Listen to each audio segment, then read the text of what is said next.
Hello, everyone. Welcome to our tabletop tyranny Sunday game of Phandelver and Below the Shattered Obelisk. I know it's a bit of a late start, but here. We're gonna play. As I'm Jacob, I'm the DM, and as usual, we have 5 awesome people here. We got Craig, Ethan, Emily, Josh, and Star, all here for some D&D. So a little bit about what we do here. Usually at the beginning, we like to do a riddle, question, something for inspiration. I didn't pull anything up, so. Who has inspiration? This will determine whether or not I go look for a riddle. Who has inspiration? Who doesn't have inspiration? Damn it! There's 2 people. Have inspiration. Damn it! There's a lot of people. Okay. I might not. That shit's loading. You're in purgatory. Let's do an easy one. Let's just do a. I have one. Riddle is All right, here we go. fingers am I holding up? Yeah. Okay. How many toes have I scrunched up? So a little bit. This is kind of not really. This is anyone can answer. This is basically a just personal question more than anything. If you had a catchphrase, what would your catchphrase be? Oh God. Oh. You can answer either as yourself or as your character in game. You can choose, or you can do both if you want. Vara's, My catchphrase. Oh yeah, go ahead. Vara's would definitely be like, "Do you want some?" Very nice. I like it. Inspiration. Baz's have would one. be it's morphin time. Oh, Nice. You're a real life animorph. Yeah. Very nice. Inspiration. Yes. All right, who's next? Now let me start calling names. I'll do it. Barnabas definitely has to do something with the disc. I'm trying to come up with one. Trying to find a witty one. All right, Josh, you look like you're about to say something. I have nothing for Keltras. I don't know why, but I like to say, "Got him, coach," all the time. All right, I like that. Over Very nice. stupid things. I like that. 2 players left. 2 answers. No. What rhymes with disc? Whisk. Fisk. Lisp. Fisk. Whisk, risk.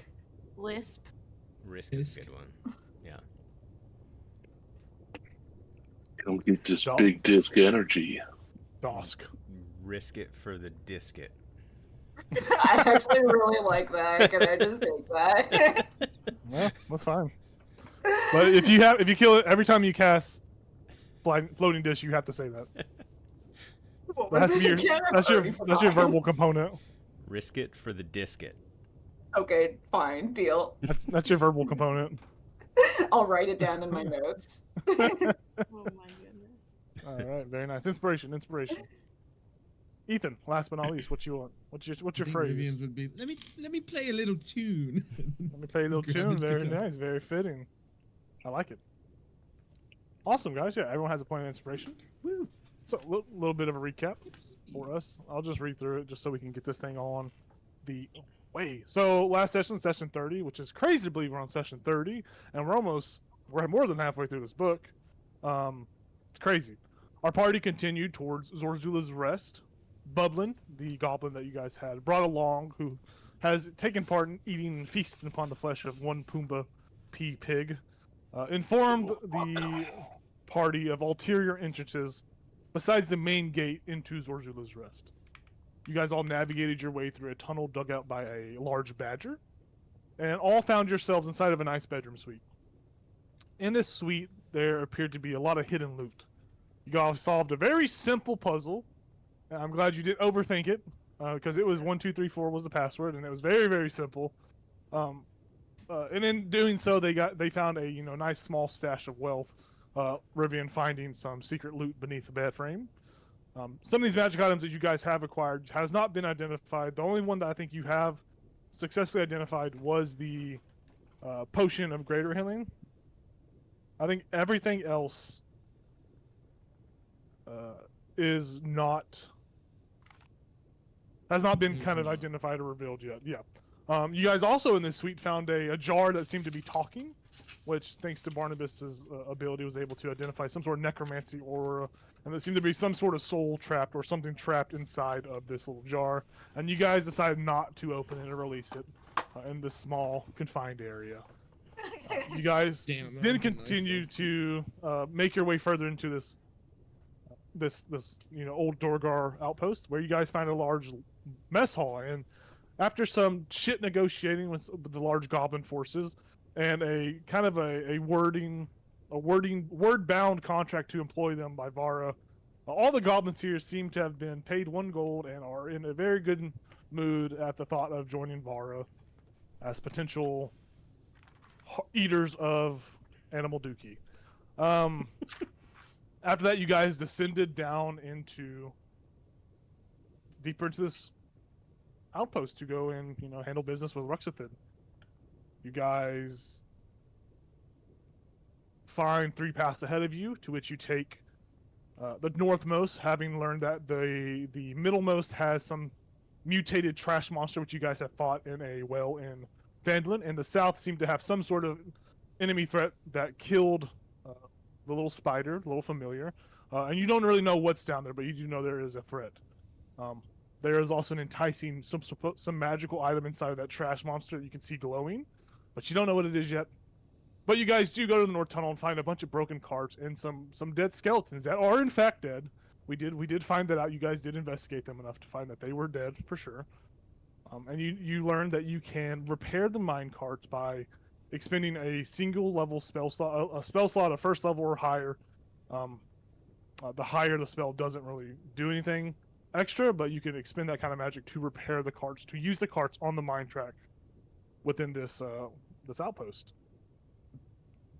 But yeah, our party kind of sits here in this northmost cavern, thinking of what they are going to do next as they move closer to their confrontation with XXXII, who we know has Sildar and Celine. Celine being Vara's grandmother.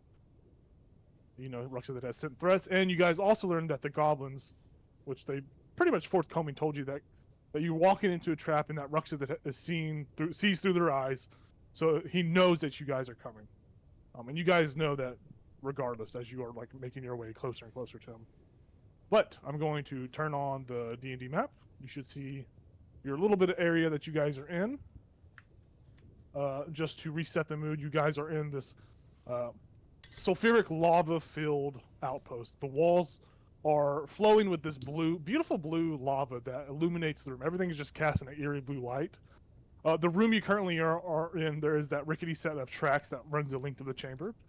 There are half dozen rusty mine carts that still sit unused on these tracks.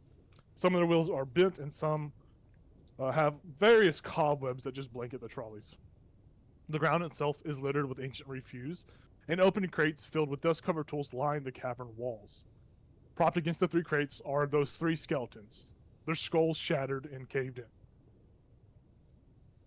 Did you guys find anything else in this room that I may have forgotten? I know there was inspections on the bodies to like medicine checks or to try to gather some information that they both failed. But I don't recall if you guys did anything else while I know you guys found out about the mine carts. Was there anything else I missed as far as recap wise in this area, this bottom layer of the dungeon crawl? I don't think I did. I don't think so. Okay. I don't think so. Okay. I just want to make sure. Yeah, Basil. Yes, but you guys are in this room. Sorry. No, you're fine. Basil just say, do we want to use, spells to do this, or do we want to just kind of, walk ahead and see if we really even need minecarts? I'm gonna quickly look at it and see how broken is it. From this image, it looks like a wheel just needs to be stuck back on. But there are more than just those carts that are picked. There are like a handful of carts all around the room. There is enough. You can look over all of them. Multiple bent wheels, but easily repairable minecart. Like you can probably repair 3 to 4 minecarts themselves. Each minecart, which you guys have already found out, there's like a little special gem on the back. For them to be active and move along these tracks, because everything here kind of is automated. For them to start moving again, they will have to have a magical spell of first level or higher pushed into it to kind of recharge its motor. And you guys kind of connected the dots as you remember the elevator shaft you came down still has those little gems as well that glow. And that lift back there, you guys can still hear the clink, clink, clink, clicking of chains as it moves, because that lift you guys came down is constantly moving. There are different platforms spread out, and it's constantly moving. And you can make about 3 to 4. You can fix 3 to 4 of them with just various parts lying around, taking parts from one mine cart to another. But the big thing here is putting a spell into the actual cart to make it go forward. There's like a little stick inside that goes forward and backwards, so you can determine what direction you travel. Bess will just say, I probably need one for each foot. I'm big. I'm a large man. Skating on them. Right. And I will be so on the map. So the map, this is DM Jacob. I'm sorry to be talking so much, but on the map itself, it shows the tracks being relatively like, from my perspective, in which you guys will. We can't hear you. He cut out as soon as he Under rock. Well, we couldn't What? hear you for like 5 or 6 seconds. Yeah. That was weird. Yeah. That whole time, What basically. the hell? That whole explanation. Okay, just went away. so on the map, Under can a you hear me? rock. Yes. Yeah. Okay, so on the map there are, which you will see as I reveal, the tracks themselves look close to adjoining chambers. That is not, in fact, the tracks actually go into like tunnel systems, and it's kind of like a between 18 to 20 seconds before you come out It did it again. to the next one. Before you come out. Before you come Before out. you come out.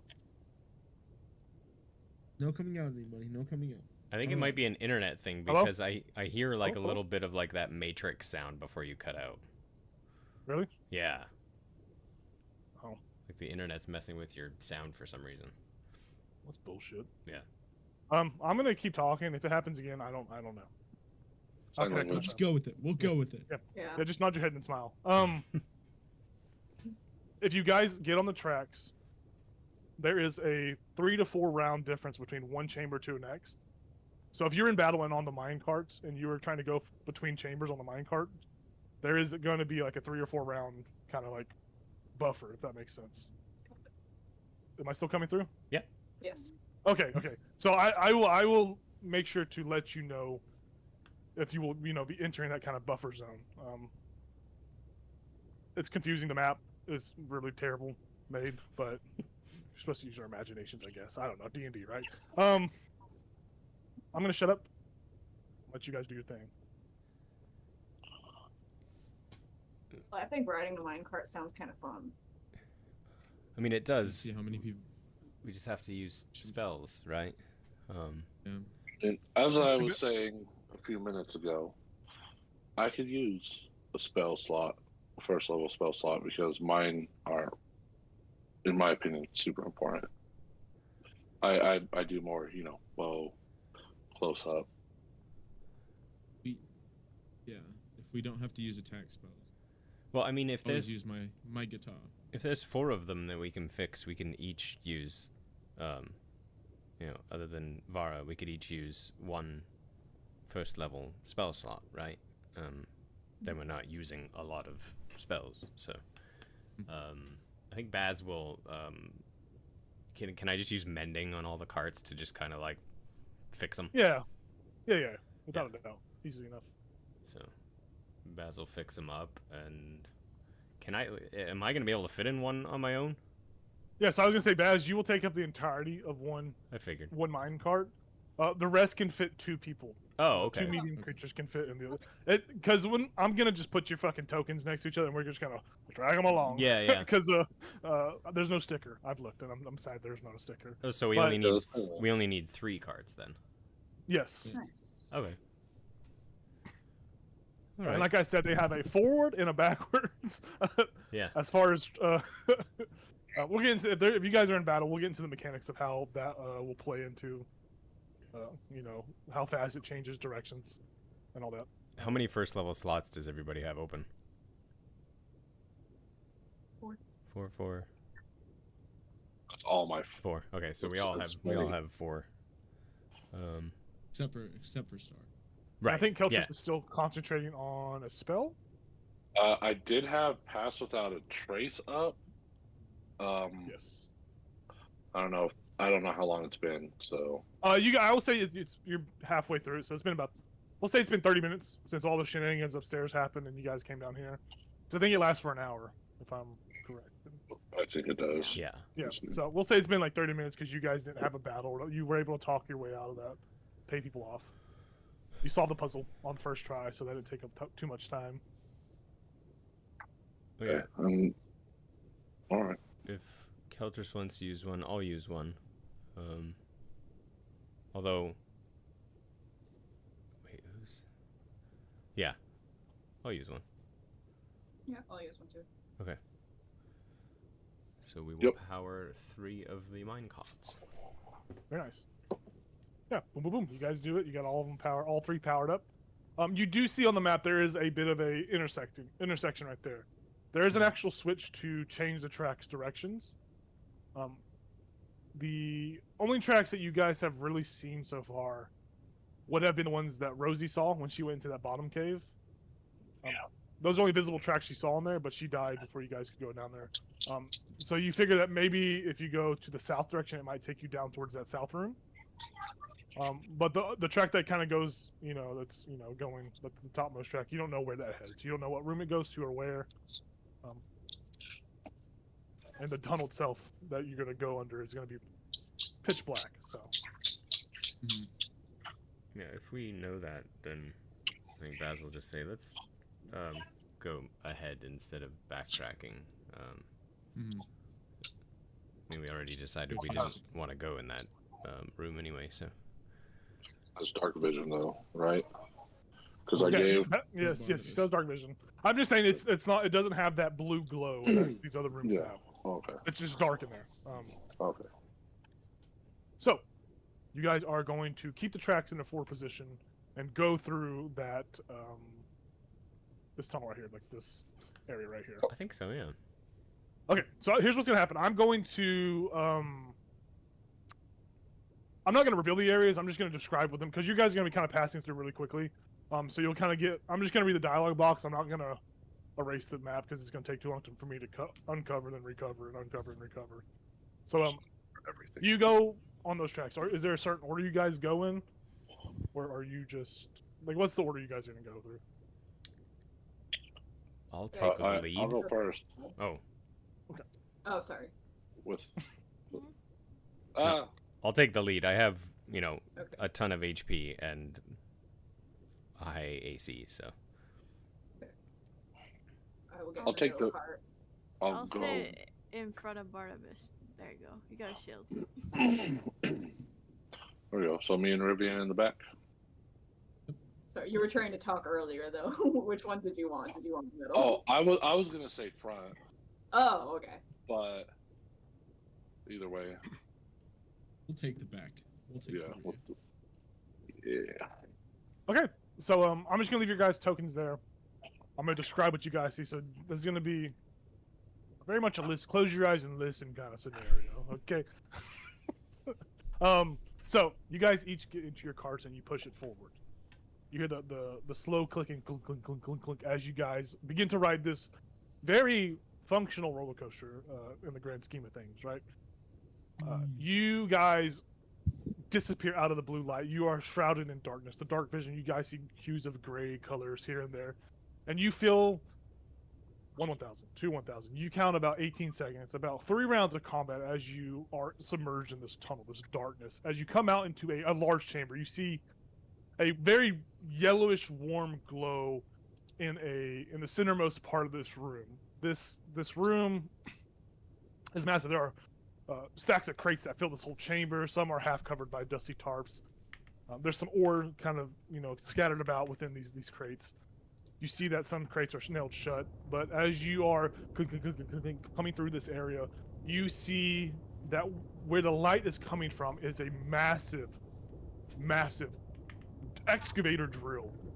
It hums with this orange fire, and you see it's just like unmanned. It's just possessed.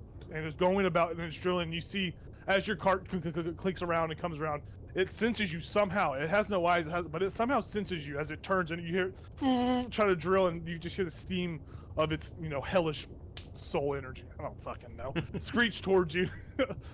It tries to get you, but you guys are on a higher ledge. You just see this massive thing coming towards you, and you are shrouded back in darkness as you go into another tunnel system. Ooh. Another 3-4 rounds of combat. 18 to 24 seconds of being in darkness.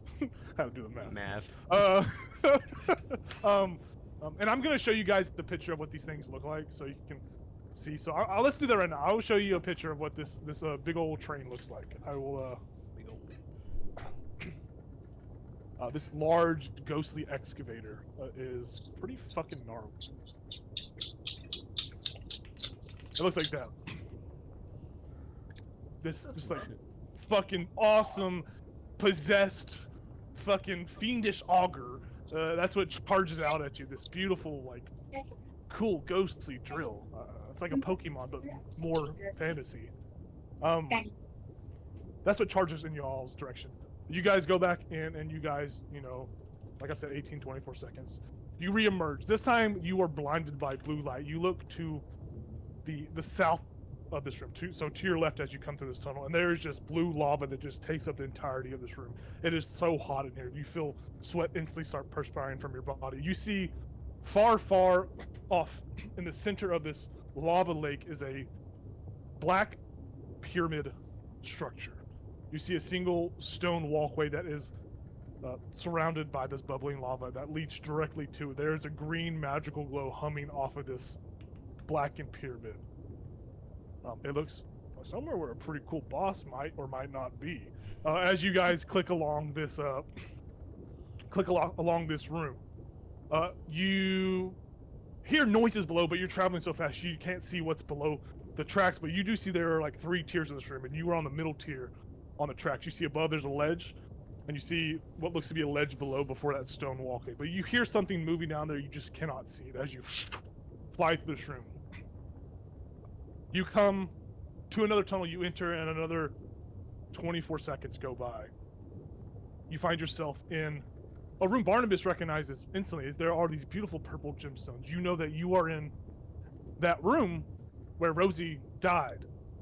As you guys pass, you are moving fast, and you're just seeing these beautiful crystals. It is so beautiful. The blue light reflecting off of purple crystals. It is just beautiful.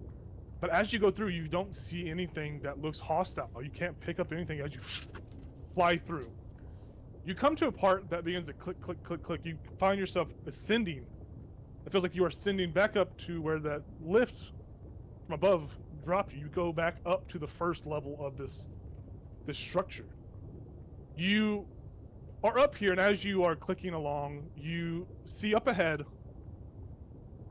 what appear to be many buckets and many unmoving carts on the tracks. As you slam into a cart, as you come to a halt on this first level, you are all stuck here. The minecarts, you don't take no damage, you don't fly out. The minecarts stop as they make contact with other minecarts in here. You look down and you see beneath you, maybe 30 feet, 40 feet or so, are what appear to be Durgar, these old dwarvish undead Durgar. They have these like black shards drawn at them, and they are mindlessly hammering away on beautiful anvils, and they don't look up and they just keep hammering. As the third cart kind of makes contact with all you, it pushes the momentum, and you guys continue along the track as you click, click, click, click along, and you find yourself descending back down to the second level. You find as you descend, you see that warm glow getting brighter and brighter up ahead. You see the same glow as that large fiendish auger you saw once before. And you come out onto the same track, same bucket track as you were on the bottom for now. You're on a lower tier, and as you come out, the auger like menacingly turns to you. Honk honk! And it like tries to drill, but you guys are so fast that you ascend back up, come back out in that first room you started in, as you have gone through a very fun and terrifying roller coaster. It seems that there are ascensions and descensions, but in total, the ride itself lasts maybe a minute. maybe 45 seconds had you not run into that obstacle in that one room where you crashed into each other. But in total, it was about a minute's worth of, going about this whole mining operation. As you kind of come up here, have some new information, have seen some things, and you are safe. The carts stop. We'll say these are smart carts in this room, whether they come to a stop and open the door to let you out. A little tip sign pops up for you. But nonetheless, you have found out there are several rooms, and you have seen a potential boss chamber room that looked pretty cool. So yeah, that's what you guys see. Obviously, I'll give you a little bit more detail when you guys go into those rooms. There's a little bit more details to flesh out, but you got the big picture. That's just like, holy shit. Did you guys see that just massive drill thing? Like sentient trying to get us? Yeah. Yeah, that was horrible. I don't want to stop in that room. Do you think we need to stop in that room? I kind of actually want to go back and fight the trash monster instead of all that. Yeah, in your path, you didn't come into that room with the trash monster, so you don't. There seemed to be no track that led into that. So, there's information. Barnabas is gonna go throw up on one of the dead bodies. I've decided he has motion sickness just now. Oh yeah.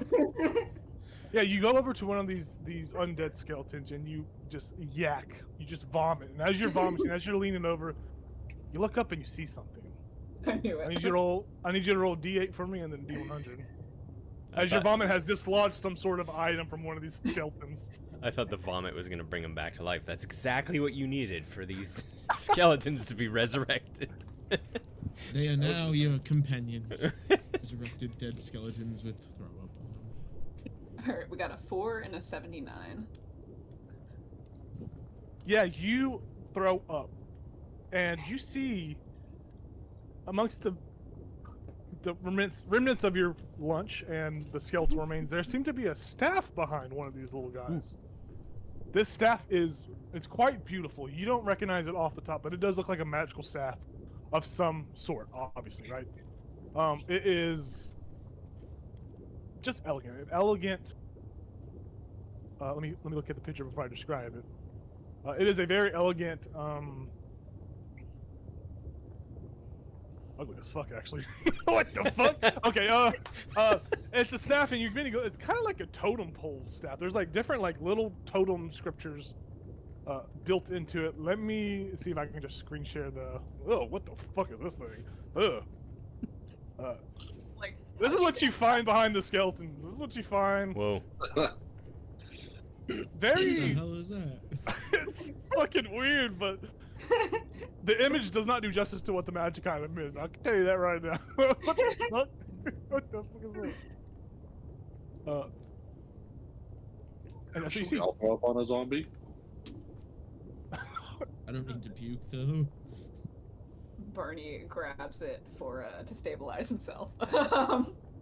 He's like, you guys didn't notice this thing? You weren't gonna tell me about this? It's clearly magical. He grabs it. No, we saw What was. is it? You're right, Bunny. Yeah, I'm good. Just I need to sit in the front cart next time so I can see the motion. I mean, if you really want to, I'm not sure that's a good idea, but I get it. Actually, I Let's don't just not get do it. that This is the again. first time I've ever done anything like this.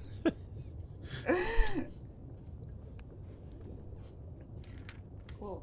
I will add that item to my inventory. Unidentified totem staff.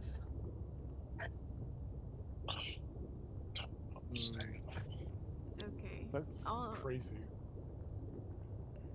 All I can remember is we need to get to the Indigo Sanctum.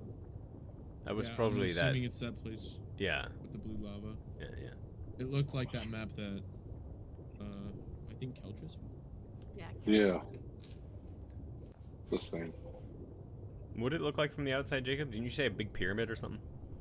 Yeah, so it looks, as you were kind of going through the room, it looked like a giant obsidian pyramid that glowed green at the top of it. And it was sitting in the middle, directly in the middle of this massive lava lake. There appeared to be a single stone walkway to this pyramid. where the lava was kind of lapping and bubbling on the sides of. Is it like the bluish, purplish lava color? Yeah, it's the lava that kind of goes through all the room. Okay. chambers. Okay. Well, I mean, do we go straight there? I mean, I we mean- could. We might have to run into that fucking weird, like, drill. I mean, we got Yeah. past What if it we pretty use- quick twice, right? Yeah. What if we like take control of the drill and drill the pyramid? How do you? Now, how would we do that? How would we manage to do that? Is the real question. I can cast animal friendship on it. Maybe it's an animal. Oh, that's probably. It might be an animal. You got a point. Yeah. Excuse me, Mr. Drill. Can you please go in the opposite direction towards the pyramid? Sure thing. I mean, if it's a how- machine, it's gotta have levers, right? Maybe. It might. So what I'm hearing is someone has to jump onto it Okay. and take control of those the levers I could if we're gonna control it. I could become a giant constrictor and control it as a Wrap snake around with my the no drill. hands. What? Yeah. I don't know. I I could just don't- cast levitate on it, and How big was this thing, Jacob? It's just an option. It was a huge. It was huge. Huge. So at least think of like a 20-foot tall steam engine, 20 foot by 20 foot. Yeah. It's not. how heavy do we think it'd be? I mean, it's pretty fucking heavy. It's it looked like it was made out of pure metal. More than 500 I- pounds? Let me go find out how much a huge creature weighs real quick. No, Um, Keltris, it wasn't a terrible idea. But I'm just, if it's sentient, it obviously, knew we were there and turned towards us, right? So Yeah. it has a mind of its own. So if we could do something like that, it's probably going to be a little bit more difficult than just a regular machine. Yeah. I think it's worth exploring if it doesn't seem like too much of a threat. I mean, it already seems like a pretty big threat, but Like I mean, if we have to drill. pass it on the way to the pyramid, right. then we can check it out. Yeah. If we don't, then Are we gonna ride the cart again, or are we just No. gonna walk? Okay, no carts. Got it. We're just gonna walk this time. We're gonna walk past the drill. I mean, you can be quiet and stealthy. Maybe. Probably not. Okay. we've still got a couple minutes left on Pass Without a Trace. Yeah, I mean, that whole ride only took like a minute, so we should have like 28 minutes left, actually. I mean, walking's not a terrible idea. The only thing I'm thinking is if we have to make a quick getaway. There are a lot of undead dwarves down there. Yeah. And who knows how many things in that pyramid.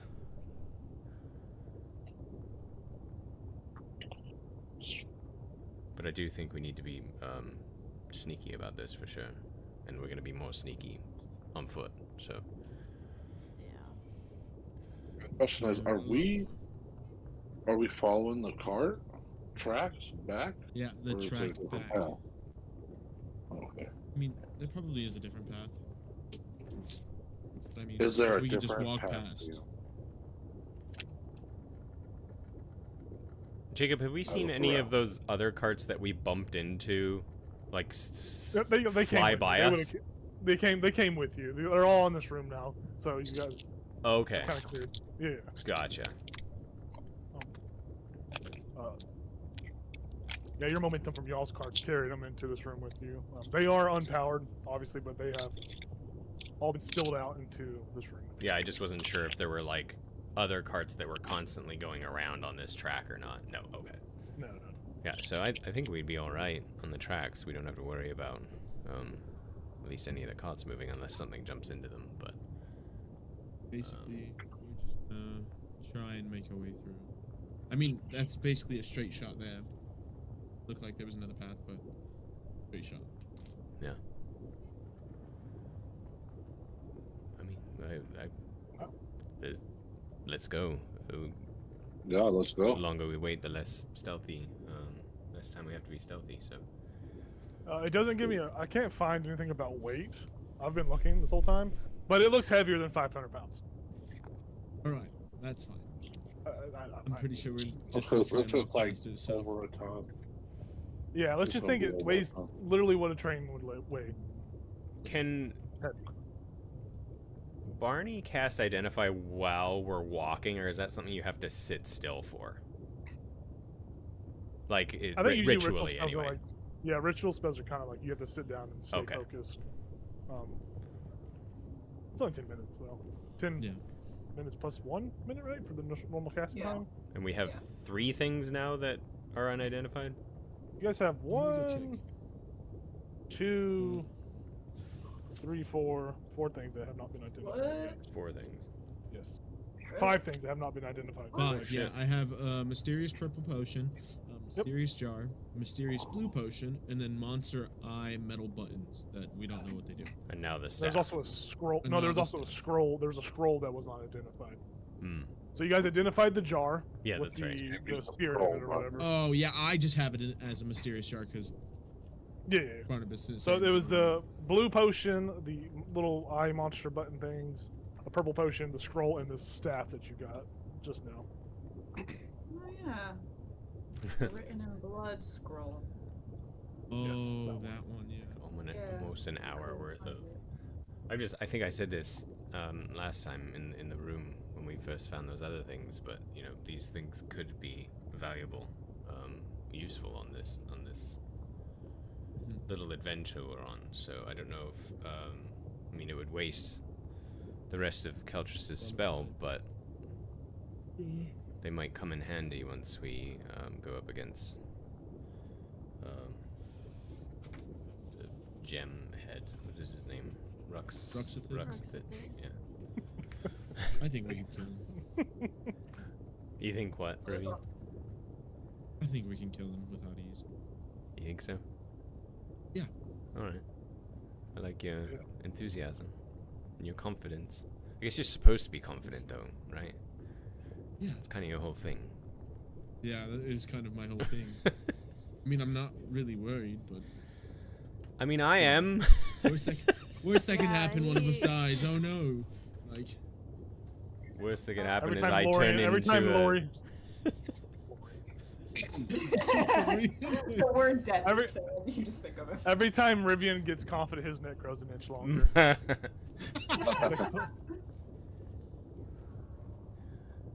Yeah. Well, I mean, let's. Do we want to identify anything? I guess is what I'm trying to say. how much time you got left, Caltrus? How much time do we think? 25, give or take. 25 minutes or so. So we could at least do one thing and still have 15 minutes left. 14. Yeah. I'm curious about this thing. He holds up the totem. Yeah. Okay. As I'm you guys curious about- are, oh, as you guys are talking, the sound of the lava is drowned out by a very cool sound that I want to play. gonna be You hear what sounds like Rick orchestral Astley. music begin to, in a second. Orchestral music kind of begins to kind of fill throughout the cave system in here. And it's just very melancholy, very Yes. different ambiance compared to this, the bubbling noise. Just the sound of Rivian farting. Oh. His cheeks playing the fucking. Rivian, that's beautiful. Brass flute. Thank you. I try my best. Any Oh, ideas where where it's that? coming from? Where's that coming from? Yeah, can we sense like which direction it's coming from at all? I mean, it's kind of flowing throughout the entire cave system, so it's kind of coming through the tunnel system. Hmm. So at this moment, it's kind of hard to pinpoint. It's more of like a more faint, where you're at now, but you still hear it kind of flowing throughout the system. The cave I was system. gonna ask, as a man of music, would I know? But if you can't, then... Do you identify every instrument in this music? Yeah. Yeah, make a general intelligence check. So your intelligence Pretty sure modifier. Austin- It's a Sorry. dwarvish string quartet. Yeah, that's the Sounds sound like of a harp. synth violins. The Blues Brothers. Oh, I've heard of those guys. They're not nice. I tried to play with them one time and they shunned me. Alright. Can we say that Barney is identifying that totem while we're Oh yeah, he is. enjoying the Jerking off, music? yeah. Yeah. Yeah. Yeah. While we're contemplating dick. Mitchell. We very Yep. much are. Indeed, you guys are. What was this called? Okay. Yeah, I will send you what it is, Bonnie. Did we see anything that would have, made music? I don't think that would be the It's the excavator. maybe, yeah. It's over there playing a fucking fiddle. Yeah, it's just I fucking knew it. it's just sad that we left its presence. Trying to hang out. Just wanted to make friends. Or it's XXXII fucking with us. Yeah. It's probably a good guess. Yeah. That's not that nice. Well, Ooh. he literally killed Puma and cut off hands, so. Emily, the totem does not look like what it should be. It's one of those things that's I very know. distinct. I'm surprised. That's why I was like, what the fuck? God, I didn't expect this. Is it just amazing or what? Barn will look at Rivian and Baz and he'll say, so I can't use this, but one of you guys could. What's it do? It lets you cast some healing spells. Oh. Does it also act as like a +1 staff? Or is it just no? What, like different spells or? It has what I would call cure wounds, lesser restoration, and mass. I'm just Mass what? making those Healing names word? up. I don't know what you guys call these things. What was the third one? Mass cure- what? Mass cure wounds. Oh, okay.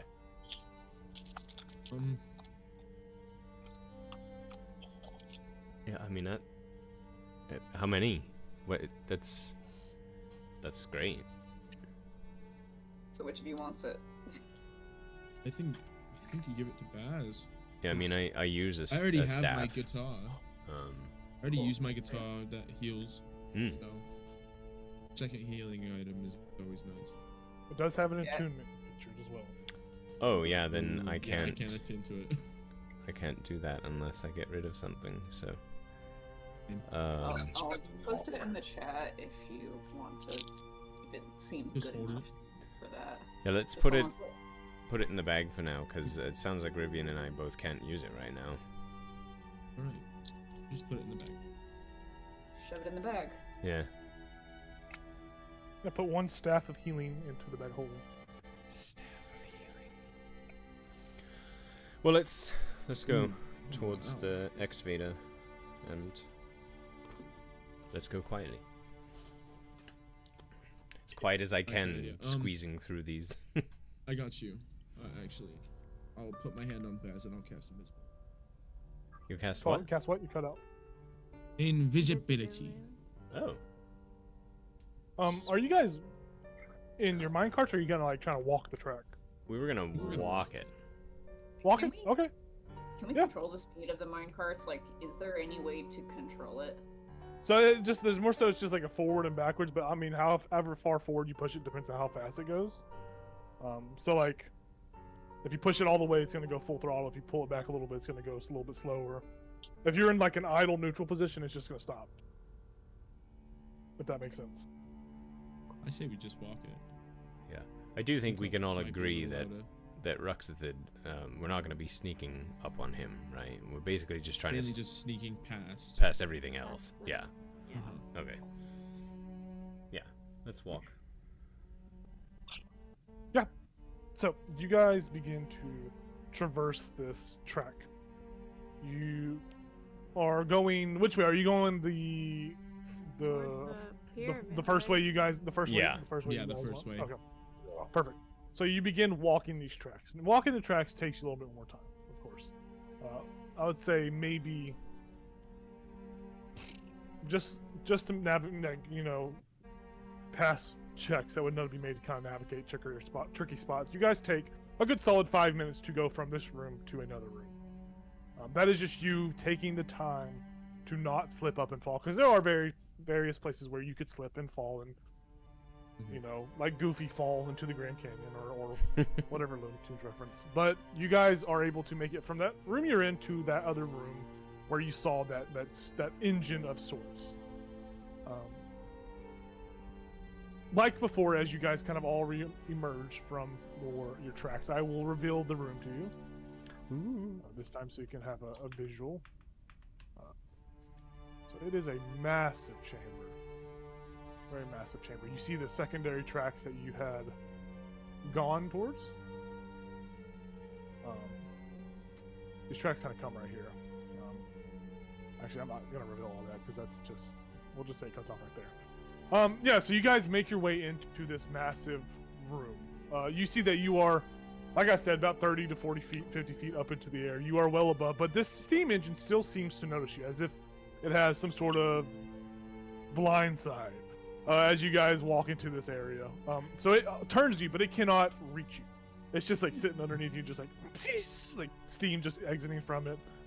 It just can't reach you. But this room is a storage chamber of sorts. There are, crates everywhere. There is as far as from up here, you can't really see anything else in here unless you go down there and start rummaging around crates. But you see that the blind sight on this thing kind of pulls it towards you as you keep walking and navigate past that room towards the next room. Can we actually, while we're still in there, can we see what it was doing? Like you said, it can't reach us, but what was it doing? It's just sitting beneath you, like idle motion, but steam exiting it. Like it wants to hit you. It's trying to aim up, but it's just not tall enough to hit you guys. Was it visibly like excavating something before we interrupted it? No. No? It was just kind of going around the room. It's just like, hanging out there. Okay. About. Interesting. Yeah, it seems. I will say actually, you could make just a base intelligence check. So just roll d20 and add your intelligence modifier. There's no special skill for this check. 14. It looks to be, even though it's possessed, you're not going to get all the information, but you will get a little bit of information. Even though it's unmanned machined, it seems to not have any directional input at the moment. Like it seems to be in autopilot. Is the best way to say it, like an autopilot mode. But when you guys entered them, it seems to have been overridden and it naturally came towards you in aggression. Interesting. But nonetheless, you guys continue on, and like before, you take another 5 minutes to get from this chamber to the next chamber as you ascend, descend, and go up small hills into the next room. You find as you are moving along this path that the music is getting louder and louder. As you find that the room you are currently in, the room seems to be where the music is originating from. It seems to be coming from that large black pyramid in the middle of the lava ocean. You come out on this landing up here. You would come out right here. You see there are ladders that you guys can move your tokens to kind of where Baz is. You see there is a ladder that ascends to that third level. Like I stated earlier, this is a third level up here. This is the minecart level, and there seems to be a level below. You see that even though you're right here, it seems that you can see into that room with the train. It is just a drop off though. It's a sheer drop off right there, about a 40-foot drop. There's a ladder that ascends to the bottom chamber. But now that you are up here and you can kind of hear noises as you guys are, some of you you're invisible, Baz, but some of you are being stealthy. You look over and you see more of those undead, like Duragar. Let me just read the fucking text. So there are 3 levels of wooden scaffolding here that lines this 30-foot tall cliff of dark stone. On the bottommost scaffolding are 6 figures digging at the rock face. They each have pickaxes and they're just clink, clink in their own world, in their own undead state. You see, as you look down, that they are not paying attention. They don't notice you. Each of these things have black shards of like just ore growing at them, and they are just working and working. They haven't noticed you yet. as you are kind of your steps and travel are muffled by the sounds of their pickaxes hitting the wall. As you can see, their names are Dudley, Fuddly, Puddly, Tardis, Fardus, and Smartus. And they are just going away. They are just knocking away at this wall.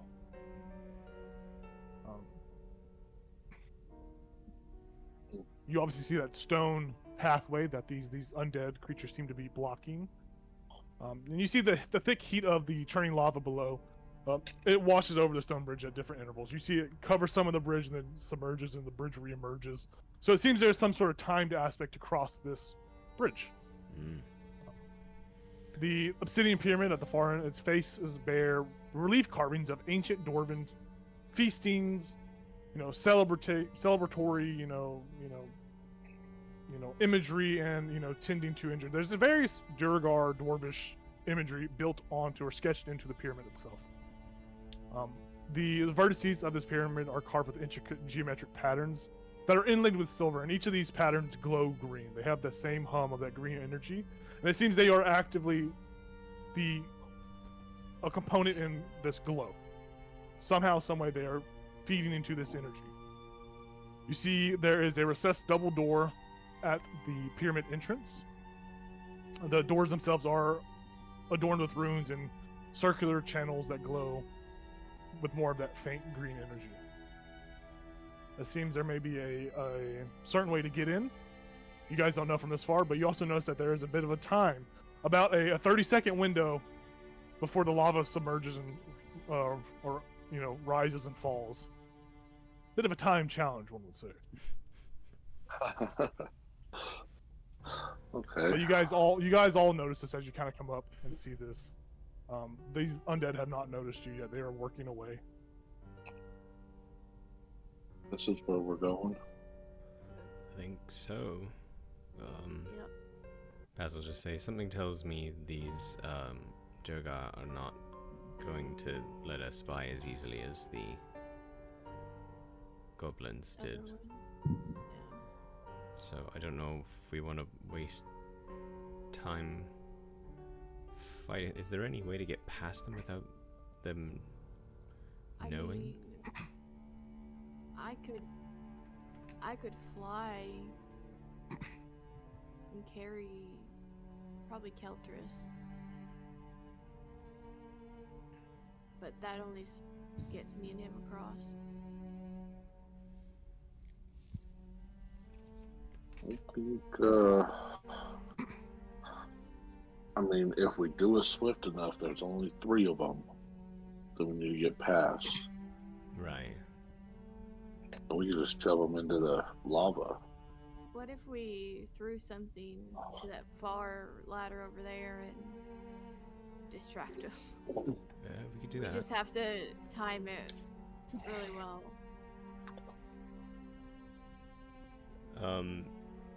Jacob, looking at my size and looking at that bridge, is this going to be like I'm sidestepping along this thing?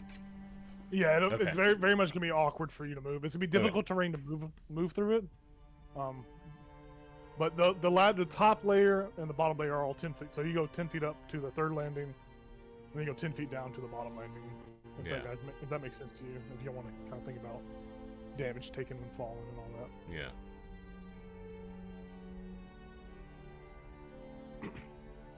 So the track is like solidly on the second layer, right? So going down, we can just go Yes. down the ladder, right? We're not Yes, gonna yes, fall. yes. Okay, gotcha. Yeah, no, the very solid platform here. Well, I mean, if I turn into a snake, then I'm way too big.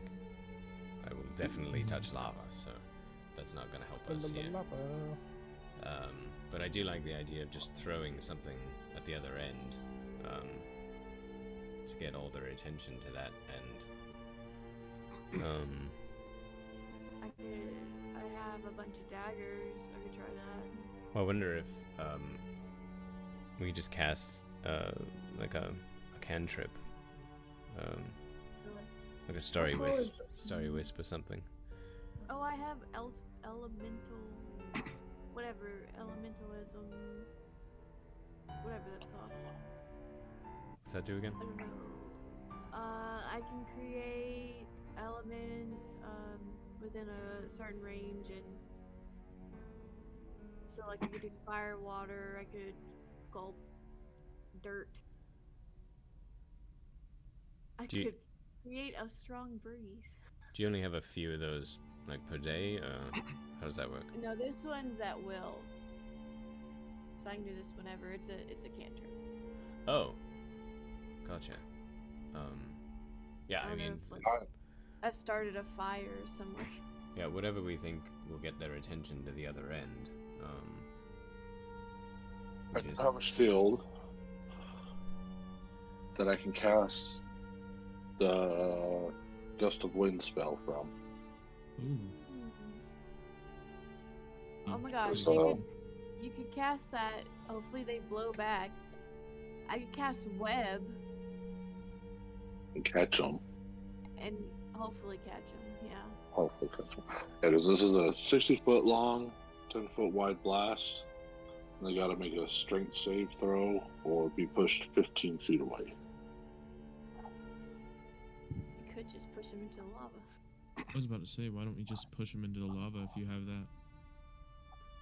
Because it's a straight line, so it wouldn't really get all of them, Oh, and it pushes okay. them with whatever line the wind is blowing. Yeah. Sorry. How tall is each floor? Like, how tall is each ladder to the next level? A 10-foot ladder. 10-foot ladder. So My favorite type of ladder. I could cast a disc on the ground floor, and then run with it on the top floor, and the disc will be not able to come up with me, and it'll just like come along, like follow me on the bottom floor, and knock You them. just knock them off. I really like that. Is there, like, rules on how much force the disc will do? It goes as fast as I go. As you guys are thinking and contemplating, the music cuts off. You see across the way that you hear the mining from these undead stop, and you watch as they all kind of turn in unison to look towards the pyramid. The pyramid door glows green and just opens. You watch as a sack, bloody with blood dripping out of it, floats across the stone way, and one of the undead steps aside as the sack just floats up, and it floats towards where those gems, and it looks like this is being telepathically floated up the mine cart, the mine alley, mine way. And then after this goes by, the doors back by the pyramid close, and the undead turn back and start to mine once more. Wait, where is it? This like Sack? bloody sack just floats past and like heads into that gem crystal. Like it's going that way where the tracks go to the gem crystal. It seems to be making its rounds telepathically, or not telepathic, telekinetically, up the mine system to whatever destination it's intended to go to. So this way? Yeah, it went that way. You no longer see it. It's kind of disappeared into the darkness. It's just very, very, like, you're all just watching it, hypnotized by it, entranced by it as it just makes its way. Because the undead quit mining, they paid attention to it. Then once it gets past, you see they go back to work. Is there like a pile of... No, go ahead. I was gonna say, all you see is like the blood trail that was on the stone pathway. It's still fresh, but you watch as the lava rises and just burns it off and sinks back down. What were you saying, Josh? I was gonna say, two things. How big was the sack? How big was it? It was Why? normal sack size. Not like a large, like, it was maybe a potato sack, probably the same size sack as the one you guys found in Phandelver. That's probably the best way I can kind of estimate the size. It's not like a Santa Claus sack. It's not like a huge sack, but it's a decent size sack. Potato sack size sack. Then, do these zombies seem to be mining something specifically, or just like muscle memory? Yeah, as you kind of like glance over and look at them, it looks to be more so just mindless mining, muscle memory mining. This sheer face has been completely mined. There's no geodes here. It's just sheer rock, and they were just chipping away at rock. It seems to be just a muscle memory Like you said, like you hit it on the head. You basically hit it right on the head. Yeah. Guys, if we don't move, I'm gonna do something stupid. So, because that could potentially be my grandma's other hand. It's true. Can you throw one of your animals down there and distract them, Baz? Your yarn balls. Yeah, sure. Yeah, I'll do that. Hopefully it's not too big, but not too small. On the other side, of course, of the bridge. The other ladder. Right. Well, Yeah, all the way down by he's Dudley, you mean? invisible. Yeah. Would you say, Star? You're invisible, so you could just go down there That's true. and toss it down. Yeah, I think throwing that will make me uninvisible, right? I think it's an attack. That's not really considered an attack. That's an attack or spell, casting a spell, which is Oh, not okay. this is you using an item. I mean, I don't think it breaks your invisibility. I can look at it and clarify, but I believe it doesn't Okay. break your, because you're not actively engaging and disrupting your own magical, visibility. Okay. Mhm. Yeah, I guess I will. Oh, what's going on here? Why can't it move me? If you make an attack roll, if you deal damage or cast a spell, which you're not doing either, you're using an item. So I will quietly go along here. Yep. And I will throw. Let's see what pops up. Oh, wonderful! It's another goat. So a goat just this a normal appears sized next goat? to Dudley and starts buying. Yeah, it goes, bah! Yeah, you throw the goat down and you watch this thing spring to life, and it just starts to bah. The heat, as you see the heat start to singe a little bit of the fur on the goat. But you watch as the undead, they quit, they all stop mining, and they all look to it. Then they look back at the wall and they start mining. It seems that they don't seem to, kind of zombify Right. that way towards it. Yeah. The goat is just chewing on invisible grass, making noise. So Baz will come back. And he'll just say, I'm gonna assume they have specific directives, probably specifically for us. So, or they just, Okay. yeah, they're brain dead and they don't go for anything. Do your guess. Come on, Caltress, let's go. Yep, let's go. What are we doing? Go. Gustum. Custom? Yep. Okay, I would have to go down and do it. That was my thought. Oh. Do we still Well, we'll pass see. without a trace for a tiny bit, or is that done? Yeah, you have about 15 minutes left on it. Okay, well, then I'm going to quietly make my way down that ladder. Go ahead and roll a stealth check, since you are navigating down this creepy old ladder. Oh, all noise cut out. I don't hear anybody talking, He's so stealthy. He's role playing. which is on my stuff. Can you hear us now? Hello, hello, hello, hello. I'll go Nothing. walk in there. Tell me died. He fell. Oh, he took his headphones off. Freaking audio issues. Can you hear anything? No, Stealth check. Oh, I spelled that wrong. We can hear you. Make a Okay. stealth check. stealth check.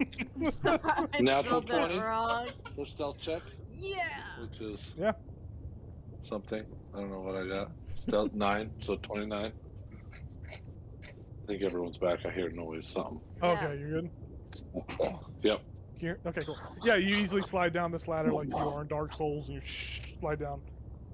Your greasy, 10, sweaty 39. palms help you. But you're down there, they are still just ding, ding. You even see some of them don't even have pickaxes. You just watch them just mindlessly scratch at the walls. Their hands worn down to just bone. You see sharp ore kind of covering their bones as they are just kind of clawing at the wall, mindlessly mining.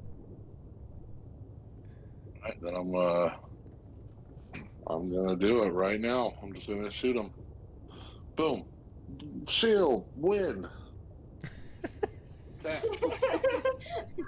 It looks so Power fucking Ranger. cool. It looks so cool. What do they need to make? Strength save. Let me go find the thing. That very much is a Power Ranger move. Yep, Chill. absolutely. Rhinoceros! Ah! It was 15 feet away in a direction following the line. It's a 15-foot line. It's a 60-foot line, 10-foot wide, Oh, yeah, definitely gonna hit all of them. and they get pushed 15 feet back. Oh, not the goat. Oh no. Sorry, Go. You were supposed to He'll be a come back. distraction. Meh. And does this maintain, or is it just a one-time cat? Like, does it stay up? It does, because it says, oh, yeah, pass it without a trace will go. Because it's Yeah, you pass that concentration. trace, it'll go away. For 1 minute. Yeah, so you're concentrating on this spell. It's 10 foot wide. I'm not gonna draw another overlay, but it takes up the we'll just say I'll put it half on it. I'll just put it there. It takes up the other bottom square. You cast this and they all, you see as they're mining, they need to make a strength save, correct? Yeah, my DC is 13. DC's 13. Okay. So I'm gonna roll two. There are two different types of undead here, so I'm just gonna roll 2d20s, and there's gonna be the universal check for each different type. So strength saving throw for the. Okay, so that's that. Okay. Oh wow, I rolled an 8 on both die, which is crazy. So they both. Yeah, they all have the same modifier. They all have a strength saving throw total of 15. So the wind blows them, but they are not moving. They are just still mining. They don't turn towards you either. They don't like acknowledge that. They continue to just mine. The gust of wind just kind of blowing their tattered clothing around. The goat obviously fails as it gets blasted against the wall and is just being pushed against the wall. Just being pushed against the wall. They do an occasional look at the goat, but they go back to mining. They do not notice you. They still have not noticed you, even though you cast the spell. Okay. They don't seem to have been affected by that. Well, son of a bitch. And I can keep rolling to see if they, get pushed around or anything. No. But let me hear what everyone else wants to do, seeing this initial thing happen. What does the rest of the players do after they see these undead not move, stay to themselves, and continue digging and mining at the wall as the goat just bleats out in pain as he's being pushed against the wall, his fur going everywhere. Oh, that makes me feel bad. This goat's got a sad life already. He just Yeah. got summoned. Now he's being, ah! Well, can't Yep. you unsummon him?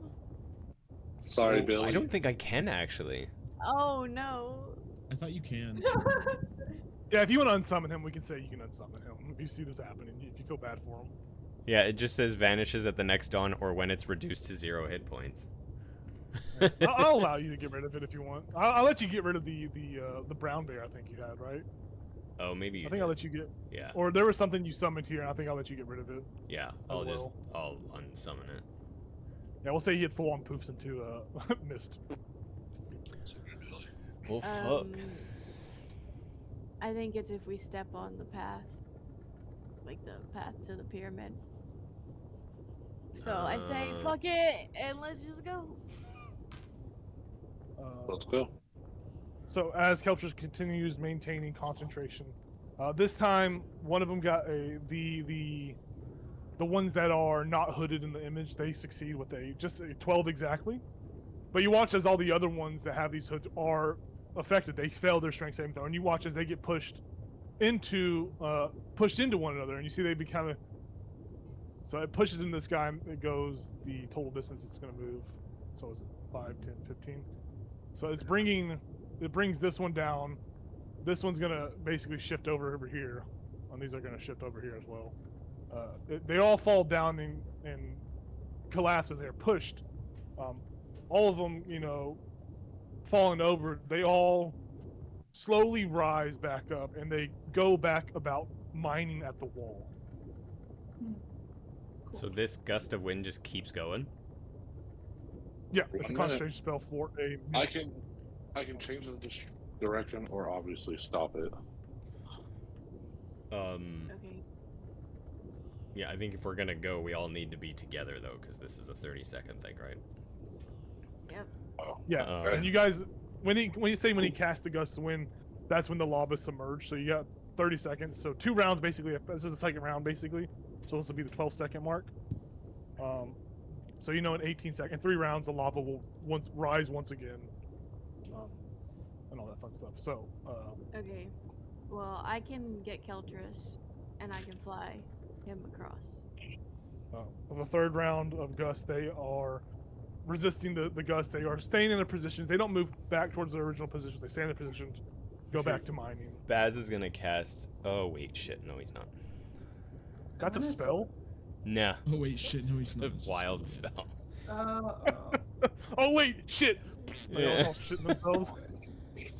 I was gonna cast a first level thunder wave, but it's so fucking loud. Thunderwave is loud as hell. Yeah, to push these two in, to clear the way for everybody. As you guys are kind of thinking and stuff, I'm just gonna keep on. I'm keeping rolling. Step forward. Can I get closer? Yeah, you can continue pushing. They as you move closer, as another round kind of goes by, they all seem to get used to this gust, and they are still just standing mining against the wall. Have not noticed you or acknowledged you. Have not turned towards you in any hostile fashion. Just mindlessly mining. That's about 4 rounds of combat. As you guys are watching this happen, as you guys are kind of trying to formulate a plan. Guys, we need to go before the lava comes. Well, it's too late at this point. If we're Yeah. already at Do you 24 seconds. say that aloud? Do you yell that out loud? Keltris? I did. I think you did. Say it. Hell yeah. Yeah, you yell that out loud as the gust. They all still remain standing. They all look towards you. They look at one another in some sort of weird recognition. They shrug and they go back to mining. Oh god, I was scared. Okay. What are we doing, guys? The lava Yeah, we're waiting for rises, the lava to go down now. and Okay, you have to okay. wait another 30 seconds before it submerges again. Meanwhile, they are not zombies. These undead are still mining. They're continuing to succeed on each of their rolls. As you guys now, even if you guys are noisy or not noisy, as you come down these ladders, they look towards you, but they Just don't care. rush you and attack. They always go back to their mining mannerisms. They succeed once again. Yeah, I think. Succeed again. I'll just hold it till the spell ends, just in case I can keep pushing them back or not. Yeah, they Till the lava succeed flow. on all the checks as these 30 seconds transpire. Your spell kind of just fades away as a minute's gone by. The lava Okay. recedes back down, and you guys have another 30-second window to try to rush across and figure out what to do with this door. I'm gonna start a clock in real time for a minute, and every minute that goes by, the lava will, just to represent 30 seconds of the game. Alright. So I'm giving you guys a minute. Going right past these guys, I'm going. I want to drop my invisibility on Baz and cast fly on him instead. Oh, and then Can you just clear. take me? Yeah. You cast fly on me? Baz, you're not invisible. Yeah, you're not invisible anymore, but now you can fly. Oh shit. Yeah, I mean, if I can fly, I will fly right over there and land on top of this pyramid. Yeah, you get to the top centermost point of that pyramid, and you're just there on top of it. Keltris and Var, as you guys are running across the lava, you notice as Baz is flying over that you're running out of time, and you kind of make it halfway. I get my wings, Okay. and then I pick up Keltris. Okay. Yeah. Ah! Yeah. As you do that, cinematically, the lava rises and it's just about to touch your feet. As you lift off, Keltris in tow, you guys are floating above as the lava just covers this bridge and stays idle there. While that's happening, what are Rivian and Barnabas doing on the other side? You also notice that when the players flew across, the undead looked at them. They looked back, noticed them, shrugged again, and went back to mining. What are you two, Barnabas and Rivian, doing as you see your friends fly across, hover above the lava? What are you guys doing? Currently waiting until we're all Yeah. across. Basically, I'm waiting for Barnabas. Oh, okay. And you are concentrating. Because I have a way to get over there. though. Yeah, Oh. and I have to concentrate, so. I can come back and get you. Yeah, you'd save me a spell slot, sure. Okay. There is no room besides where Baz is standing on this pyramid to be idle. Like Baz is sitting on the top and he's able to bounce because he's at the apex point. The rest of it, Baz, you can even feel that it's slippery too. If they try to stay to the side, they're gonna slide off into the lava.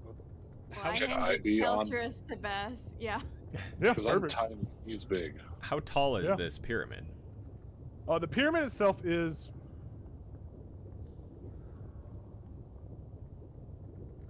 2 feet tall. It's like a room itself, isn't it? I'm gonna say it's this chamber's massive, and just to add visual scale to the pyramid, it's gonna say 60. It rises about 60 feet up into the air. Like okay. it's but you obviously see that it looks like it descends deeper and spreads into a larger pyramid below the lava. I mean, is there any way I can? Yeah, I mean, if there's no lava on the bridge right now, I'll hop down and inspect the door and everything to try to figure out how to get in this thing. Oh, I was gonna see what Rivian and Barnabas are doing before I let you go. Yeah, because I'm saying that the lava's up right now, and I just want to see what their mindset's like, and then we'll cut back over to that. So, you guys see Vara fly back over to Barnabas. Rivian is waiting. Barnabas, what are you doing as Vara comes back over you? Seeing her coming, seeing people not able to fit on the pyramid, I'm gonna use the spider staff to give myself spider climb, and then I'll just wait to be carried over. Nice. Okay, yeah, I have spider climb too, so that works. Yeah, very nice. So. I think Keltress even has a climbing. Well, he doesn't have spider climb. It would be a little bit different. Yeah, I have a climbing speed that's equal. Okay, so I'm just waiting for everybody to be ready. We'll say that Vara and Barnabas, you guys are still over there with Rivian at the moment. Oh, okay. You basically, by the time you fly back over Vara, the lava just now recedes. Bash, you jump down, or you fly down, float down with Keltress in tow, and you are before this this pyramid entrance. This like I said, it is a recessed double door. The door's faces are adorned with runes and circular channels that glow faintly with green energy. You are looking at it. Do either of you speak Dwarvish? Yes, I think I do. Let me see. Yes, because my wife is dwarf. Yep. Okay. Perfect. I need both of you to make an Arcana check. Keltress, you get advantage because you can read Dwarvish. The runes themselves look dwarven in origin. I'm gonna use my inspiration. Very nice.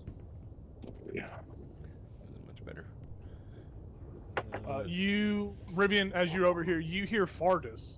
You hear this undead groan in a unknown dialect too. It sounds like it's speaking some sort of Dwarvish. Do you speak Dwarvish, Rivian? No. Vara or Barnabas, do you speak Dwarvish? I do. You do? Rivian, you hear one of these Durgars in their kind of undead language say, "Oh, I hope they don't get burnt up." And you hear that one saying, "Would be a shame." And continue to mine. Keltress and Baz, what did you guys get? I just got 19. 13 for me. 13 and a 19 for you, Keltress? Yeah. Yeah, Keltress, you are able to discern the nature of this door's lock. It is magical in nature, but it can still be picked. You can still, someone can still lockpick it. The Dwarvish runes read off that some sort of psionic energy is needed to open this door. So, all the goblins that you've come into contact in this thing have psionic abilities. You don't know whether or not these undead have any kind of psionic capabilities, but you know that would be the easy way to open the door. You also know that you could pick the door. If you failed to pick the door, though, there is a anti-lock.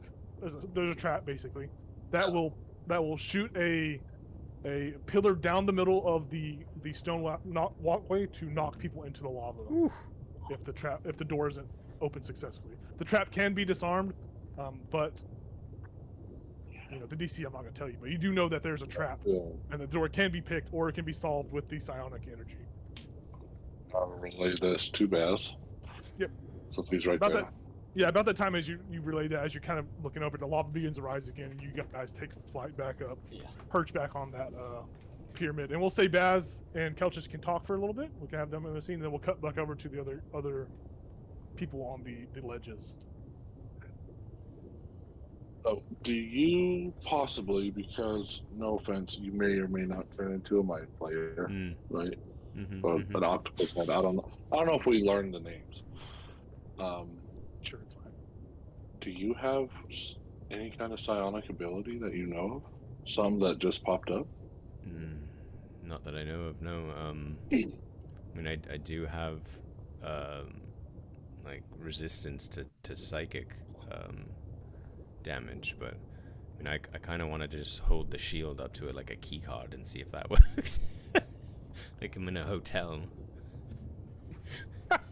Okay. Yeah, you guys are talking about that. What's the other players doing on the ledge? Barnabas, you heard these undead speak in a gravelly dwarvish dialect. You understood what they said. What are the rest of you guys doing up here? What are you all doing as you watch Baz and Keltris play leapfrog with the lava? Well, I only have a minute on my wings, so I'm grabbing Barnabas, not asking, just grabbing and going. Perfect. Yep. Yeah, you would have basically arrived at the pyramid the same time Baz and Keltris kind of jump back up. And I think as you guys arrive, Var, your flying would drop down. You would be no longer to fly. A minute would have passed, and you guys both cling to the pyramid with your spider climbing ability. Yeah, my extra arms come out. Yep. You hear one of them go, "Ew, what the fuck?" I relay the same information to you guys. We could pick it, try to disarm this magical trap. Or Rivian, how long does your spell last, by the way? I believe it is concentration for 10 minutes. That's really good. Okay, good. Okay. So, do either of you have any, like, psionic abilities? No, I just glow sometimes. That's it. We should have took one of those things freaking gems out of their heads. But I have a cantrip that does a little psychic jolt, but I don't know if that's what this is asking for. I mean, maybe. Can what someone message Rivian? Ask him before he comes over. Rivian, I have message. What's your Power Ranger little visor? Rivian, come in. Can you hear me? Do you have any psionic abilities? I don't know if it's a psionic ability, but I have vicious mockery. Make I fun can cuss the door out. Make fun of the door and it'll open for you. You're not even Is a there real any other fucking way door, to open bro. it, or just the Yeah. just that? Are you good at picking locks? And disarming traps? I have gloves of thievery. Oh no. Bitch, I want those. I have them. I bought them on our last shopping spree. Shit.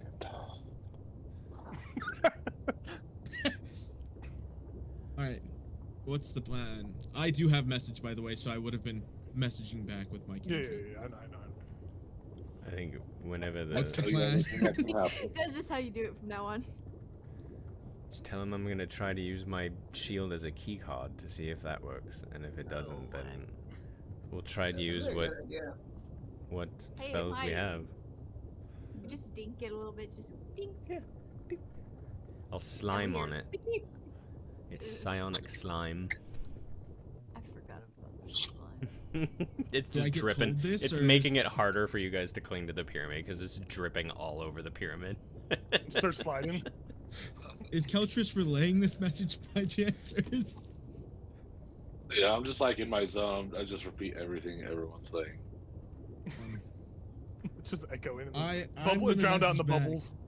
and let him know if I come over there, Baz will not be able to fly anymore, so we need to decide on what's happening. I can't take y'all And serious. I need to decide. Well, I As mean, you are all talking, you begin to hear that melancholic music begin to play once more. oh, All right, Baz, let's try your shield. what is it? Is the The lava lava's down? down. Maybe just like, could you just dangle it down while being on top of it? It's 60 feet up, so I don't think I can reach that far down. You can fly Did you down still though. fly? Yeah, that's what my plan was, Oh, to just shit. fly down and Oh. stand in front of the door when the lava goes down. I'm Yeah, on your so we'll say shoulders. that the lava goes down and you descend down and you have you ever played Among Us? Just By once. chance? Just once. There's a key card task where you gotta swipe it too fast or too Yeah. slow and it Yeah, messes yeah. up. You're like, tick! It's like erroring out the whole time you're doing it, but the last time before the lava rises more, you able to find the correct pace to swipe the shield across. And the doors do part, but as the lava begins to ascend, it seems that somehow, through the magic of D&D, the door senses lava and shuts back before the lava kind of pours into the pyramid itself. But you are able to open the door with your shield. Okay. You don't have to worry about timing the slide. You figured out the frequency at which you need to slide. So you Right. figure the next time you descend, you can open the door for everyone. Yeah, I let everyone know that, and then I also can send a message. I'll just turn to Rivian and say, my shield actually worked. So, We can't hear you. He can't hear you. You don't got your fingers to your temple. oh, sorry. Yeah. My shield actually What are you worked. sorry for? No. My shield actually works. So as soon as the lava goes down, I'm gonna jump down and open the door. Open it. Yeah, Sweet, and everyone else 'cause can hear me say I that. too. can't. I can't let you fly anymore if I do what I do. Oh, Not, Alright, well, I mean, that not works the out. Nova Online key card. Not the fucking. Oh my god. That's I don't know if y'all know crazy. who that person in the picture is, but they are a diabolical piece of shit. Very Anyways, diabolical piece of shit. Anyways, No, but no, I you don't guys know. do that. You guys successfully coordinate that with your telepathic finger messaging lock in. No. The whole meantime, the Durgar here are just like looking around and like clapping. As you guys like open the door, they're just like clapping. I love it. Yeah, there's no hostility. You see no hostility from me. There was no hostility given, so therefore there was no hostility, reciprocated. Interesting. You make your way into this pyramid, and as you get there, you watch the lava start rising, and doors clung shut. We're gonna take a quick break. Right there, get a water break. As we transition into the Indigo Sanctum. We Oh, are. We will be back. away.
Hey everyone, welcome back to our tabletop tyranny game of D&D.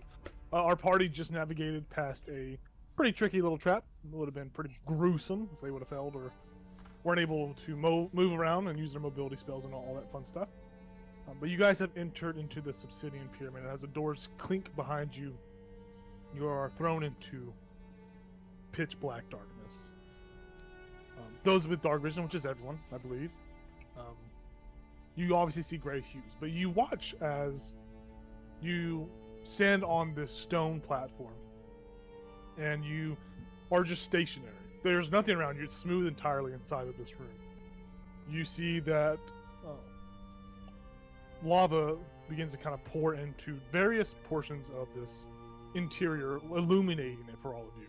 You see there are natural channels as the rise and fall of the lava outside. It seems to find its way into this pyramid somehow, and some sort of natural pump from the rise and fall of the lava outside pumps the lava through this pyramid.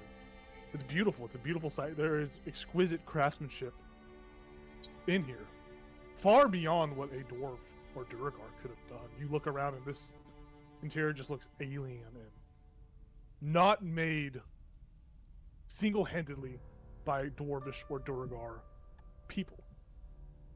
Very much how us historians look at the pyramid and say, there's no way they built those without help.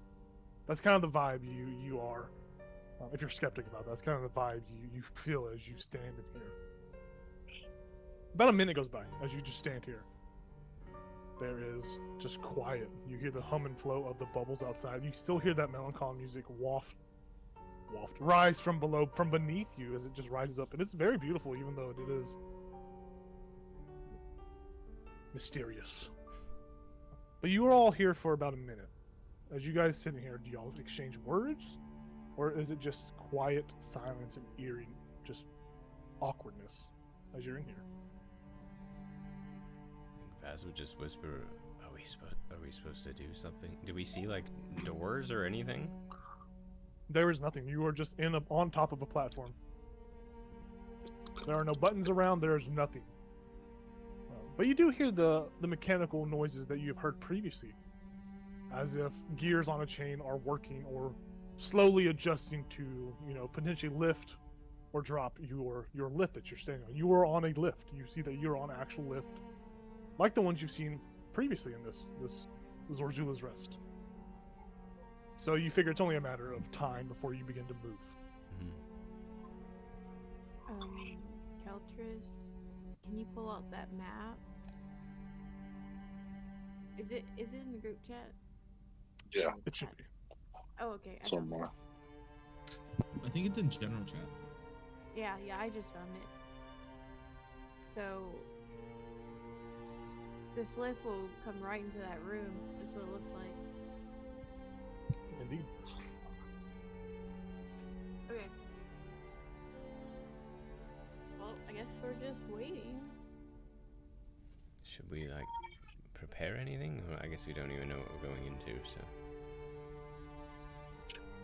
I'll prepare my talking voice. Kill. Alright. Your talking voice. You take a lozenge. Oh, well, no, it's like a customer service voice. Just, hi, how can I help you? Like, Hi, just how a lot are you? higher pitched. Yep. Okay.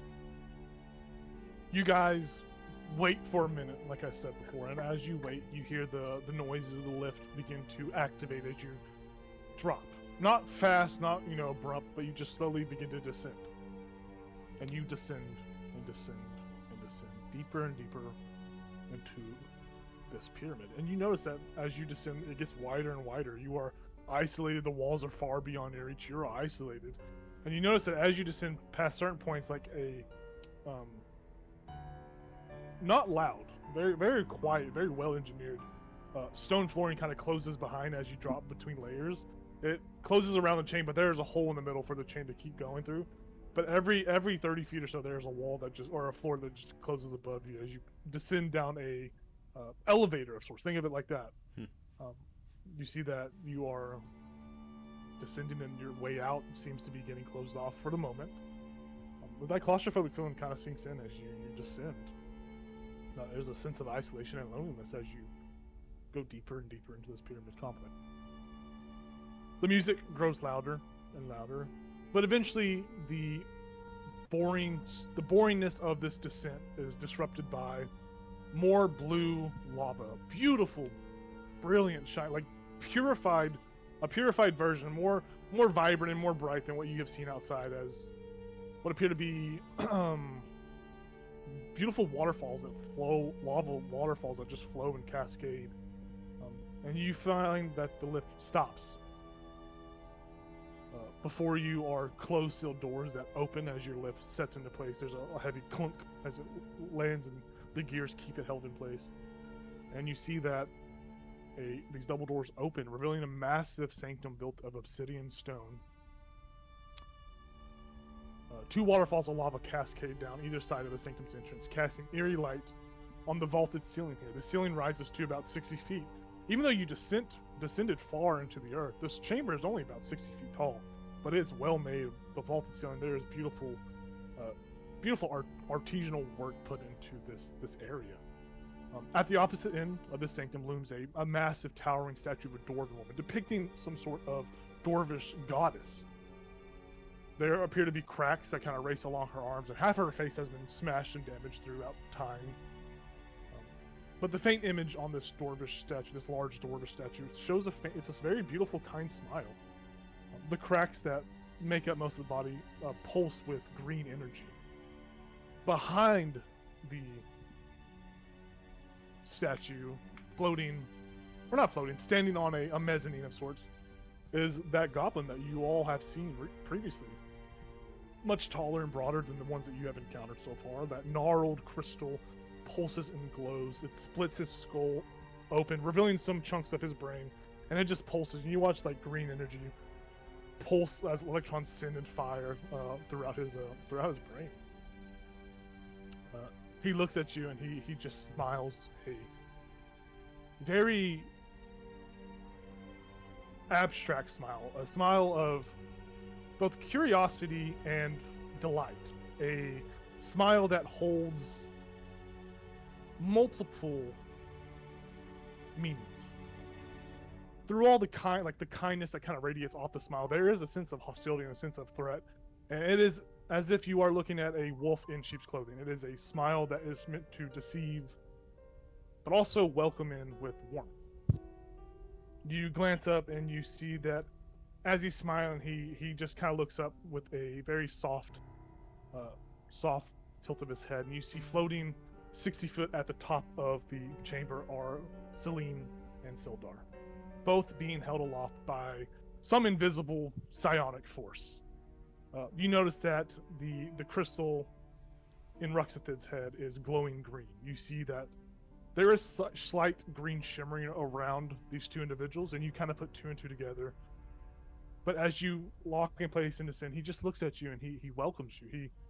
He proudly proclaims toward all of you. He says, a very kind of soothing, songy voice. You see off in the corner, he is telepathically playing this orchestral music, not focusing on it. Jacob had to acknowledge that to make it make sense in the scene. Just in the corner, there's an invisible band. But he says, as you all enter, he says, welcome, you beautiful protectors of Phandelver. I was watching you solve the little entrance fiasco, and you are quite brilliant-minded individuals. Come closer, come. We have much to discuss. Hopefully, this doesn't devolve into endless violence. I know some of you may be inclined to want to use force, but my life and yours aren't the only thing that hang in the balance right now. And he looks at you, Vara, and just smiles. You look up, Vara, and you do see that both Sildar and Celine are missing hands. You also notice as you look up that they are each missing a foot now. And their blood is falling, but it stops midair, and it's kind of coagulating in a ball of blood that just floats beneath their feet. And he just watches after he lets out this proclamation. He watches all of you, just smiling.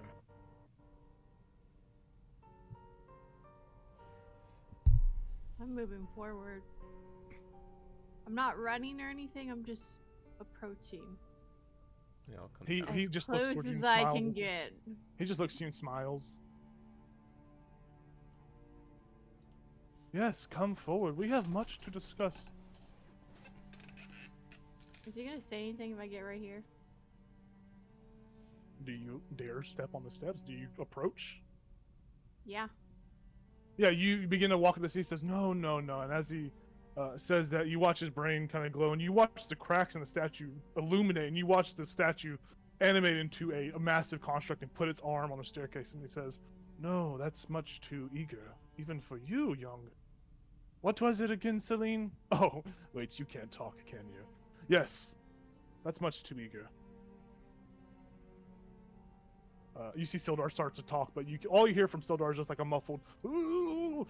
You see as he's trying to spit, his tongue has been cut off, and he's trying to speak. And this goblin, he looks up and looks down and smiles. He says, I thought it was fitting that they should both be mute. It's not fair for one to speak and the other not to.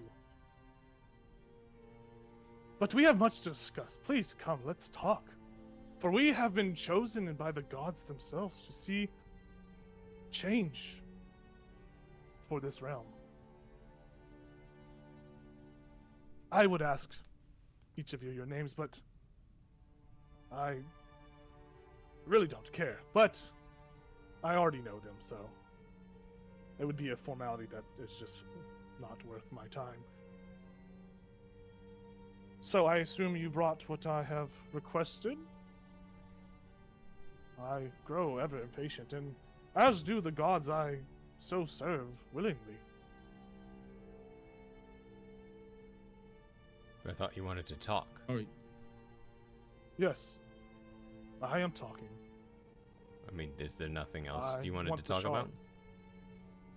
No, my goal is pretty obvious. I would like the shards, and I would not like, I do want the shards. I require the shards. I am but a servant. I live to serve, and I see to make my gods happy. As should you, as they are planning to usher in a great cataclysm, a great, prosperous time for change. It will be beautiful. So, where are the shards? He just smiles when he walks forward a little bit towards the edge of this mezzanine. Baz doesn't say anything. Were you trying to speak, Ethan? Yeah. I was gonna. What's his name? I have the shards in my bag. But we won't You start to talk to him, but you notice as you start talking, his eyes roll into the back of his head, and you see his body kind of twitch a little bit. It looks like he's having another conversation with someone else, someone that's not present in the room. It seems he looks to be communing with someone as his eyes roll back, and he snaps back to the present, so to speak. It happens in less than a frame of 3 seconds. It's a very quick thing, but you all notice it. It's not, hidden. And he just smiles, and you begin to speak. Did you say, Rivian? I have the shards. in this bag. Ah, I'll pat it. good. We shall exchange them. One of my friends for the shards. You ultimately get to choose which one you'd want. I would incline to believe there is a better choice here, one that is more personal to our mutual acquaintance in this room, and he motions towards Vara. But I leave this decision to you. Why can't we This- have both? Because I don't want to give up both. I mean, you said I when just we wanna get came it in done. here you didn't want this to devolve into unnecessary violence. That's kind of This isn't unnecessary. unnecessary violence. No, this is We're here. necessary violence. Indeed you are. I'm glad you arrived with such haste. I was running out of things to chop off. And I wanted a little leverage, of course. What would you have done if we didn't come? Well, honestly, I don't know. I don't think that far ahead. I just do and act, and maybe I would have started finding other relatives close to you. I know that there is a young boy that's closely involved with Vara's life. Carp, I believe his name is. I've tried to get him, but unfortunately, I was not lucky. I know you saw what I've done to whatever that old druid lady in Owlbear. I thought that would have got your attention, but maybe you missed. It would have been worse and worse. Let's just say that. I can go on and brag and gloat, but that seems like it would push us all towards more unnecessary violence, as you said. I do think that one death is necessary. It's all about sending a message to the gods. A sacrifice, one would say. If you want, we could all commune. We could all ascend. I have already ascended, but you all look like you would love to ascend. You would love to meet them. He looks over at you, Barnabas. You would love to learn what our gods know about the floating disc.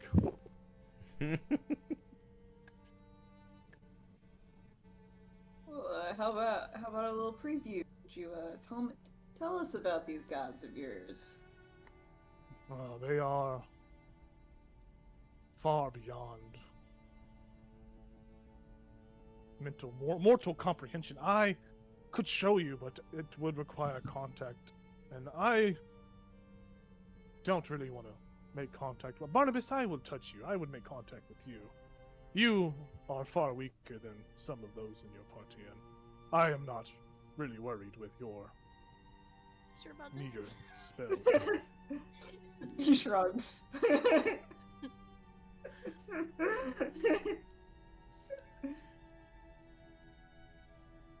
But don't be hasty. I wouldn't want our friends to fall. As he says that, he does push them over the lava trails that are in the ground. They fly out far.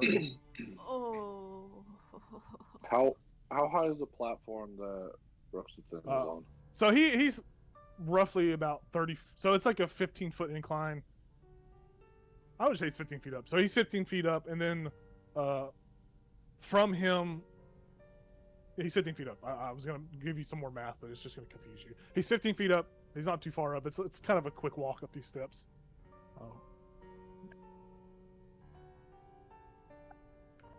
Would he be upset? Like, I would instinctually walk this way. He doesn't react to it. What is the elevation change between this platform and the lava? It's about 15 feet. Like, it would be a 15 feet, and then, so he has to move 10 feet to the edge. 15 over, 20, and then it would be a 15-foot drop. Got it. If that makes sense. Mm-hmm. But he would fall and drop, casually, but you'd have to have some sort of force to push him into the lava. But he would, as Var begins to walk, you kind of, go out of his eyesight a little bit. He does begin to, float into the air as you move away to the side of that side of the pyramid. He flies about 30 feet to just have visual line on you, as you did kind of go in his little blind spot when you went down there. But he's just watching. He seems to be intermittently going back into his head, rolling back into his head. The last thing he said was the offer for Barnabas to approach and commune with the gods with him. And he does keep eyeing the sack that Rivian did pat. When he said the shards were in that.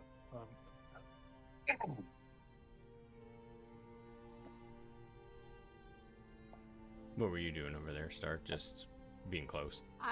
Yeah, Okay. in case he tries to drop her. You walk over there. You walk Being over there, and impatient.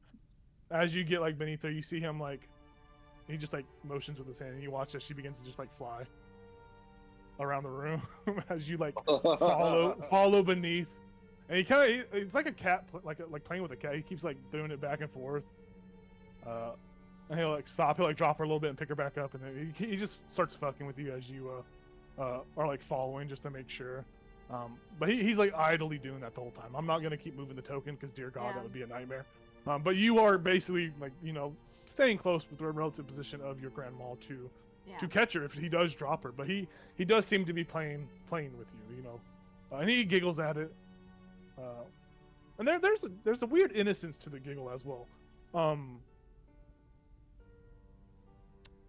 It doesn't seem entirely like hostile, the giggle. Like it seems like he's actually having fun.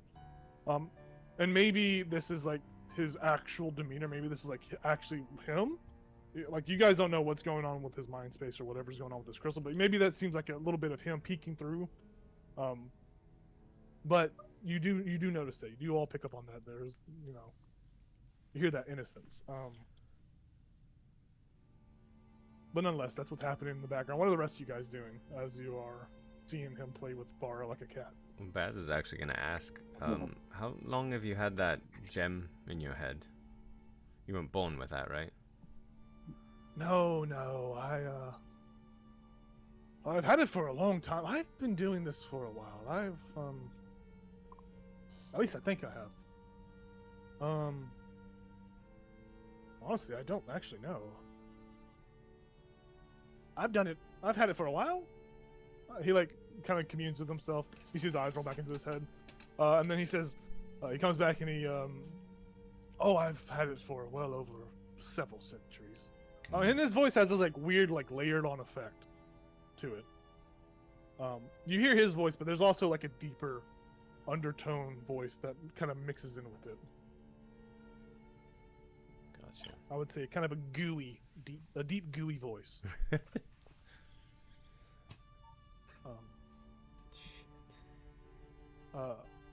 Kelchers, as you are moving about the chamber as well, you see Ruxith kind of focuses on you, and you watch as his eyes glow green, and you see, everyone sees Kelchers' eyes glow green as well. You are talking to him telepathically, and you see that he's like, oh, and you hear like a deeper, underlying voice say, oh, I know. And he like shows you like flash images of your wife and the portals. But you obviously feel there's the sense that that's not him speaking. That's not Ruxithid. This is something else, some other kind of creature or entity. You can make your assumptions. You're smart enough. You would figure that's something that. But that voice is a little goofy to do, but it is that voice. It's a very deep, gooey voice.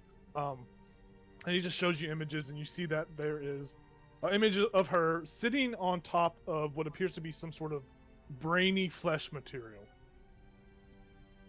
You kind of quickly see it. It looks like she's laying on a floor made of brain, like a brain of some sort. You see there are walls around her as well, but the walls themselves look to be long corridors, as if it's like a maze made entirely out of brain flesh. It looks like she is in there, and she's like fetal up in a fetal position. You see that she is it looks like she's lost inside of whatever this. She's like frantically looking around. She's moving slowly about here and there, but it seems she is in some sort of brain maze. Brain maze. And you see these images, and the voice speaks out to you and says, "If you do anything rash, she will be absorbed into the brain." I'm trying to be evil. I'm trying to be fucking whatever this thing wants me to be, but it says it menacingly. I couldn't keep it together. I said she's gonna be absorbed. But anyways, it seems like an otherworldly threat from some unknown creature. Where is she? That's a good question.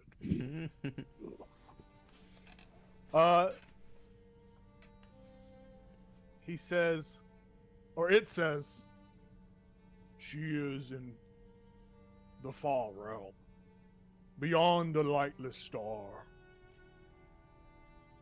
And it shows you images of like different rifts in reality, different, imageries here and there, and you see that there's a star that is kind of a black hole, honestly. And there's a black hole in the background, and it looks like you are in some sort of weird astral space, astral realm. There are cosmic, stardust flurries around. There's just large clouds of beautiful nebulas and a whole kind of star spaces here and there. And you see that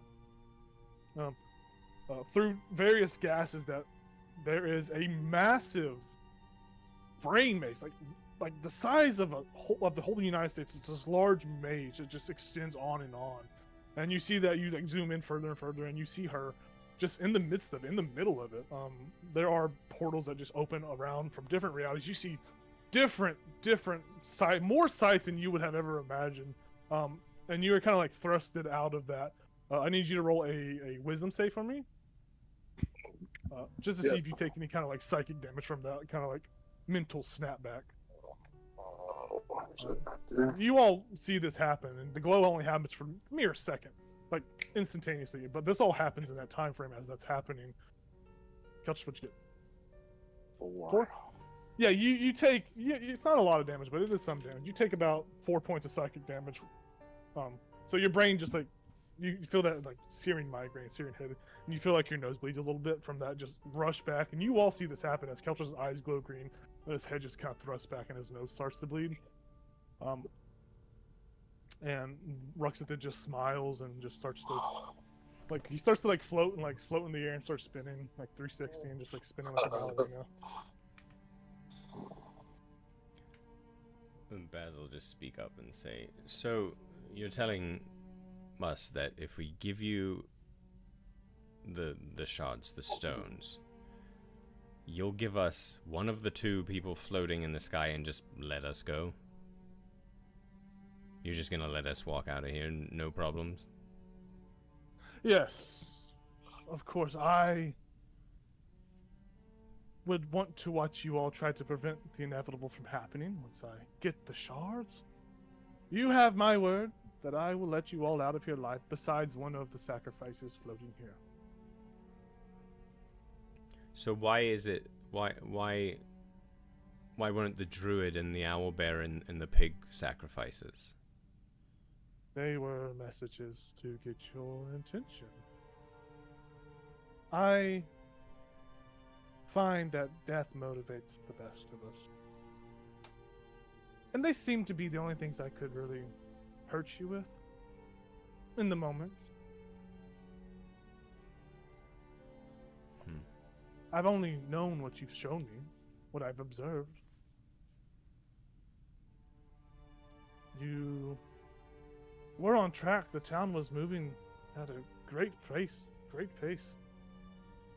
And then for some reason, it just stopped. I took drastic measures to continue this momentum, continue the town to get back on track. Was almost completed, but you meddled with what we were doing, what the gods have deemed for Phandelver and the rest of the world. How do you know we did it? I've watched you all step about, move about through the town. You came in and you messed with the Red Brands. You came in, you killed the Cragmalls. I heard and saw the war crimes you committed at Cragmall Castle. It was delightful to see, but it's no better than what I've done to motivate you here. I've been watching you. Some of you have been touched by my god's work. And he looks at Rivian's long neck and tail. Looks at Vara's spider-like visage. Look at Keltrish's big body. Look at Barnabas's snatched androgynous face. You see he looks at you, Barnabas, and he's like jealous. Son of a bitch.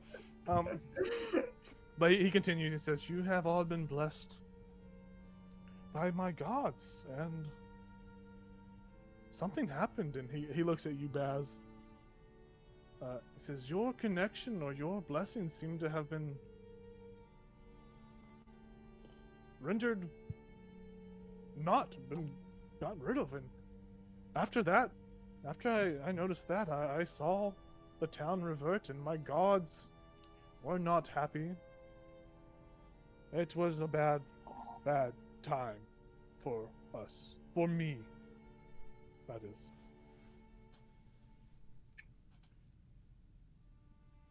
But you do have my word. Give me the shards. Pick your sacrifice, and you shall be able to leave freely. I've already seen you hire the goblins. I saw how excited they were to eat shit. We are not bad people. We are both good people. I have done bad things. You have done bad things. Even if you don't believe they are bad things, they are indeed bad things. We are equal. And I thought, if given the opportunity to make a good decision, you would take it. And hopefully, we could all be blessed by the gods. We could all ascend together. You could ascend with me. We could all be hand in hand. And we could be bros.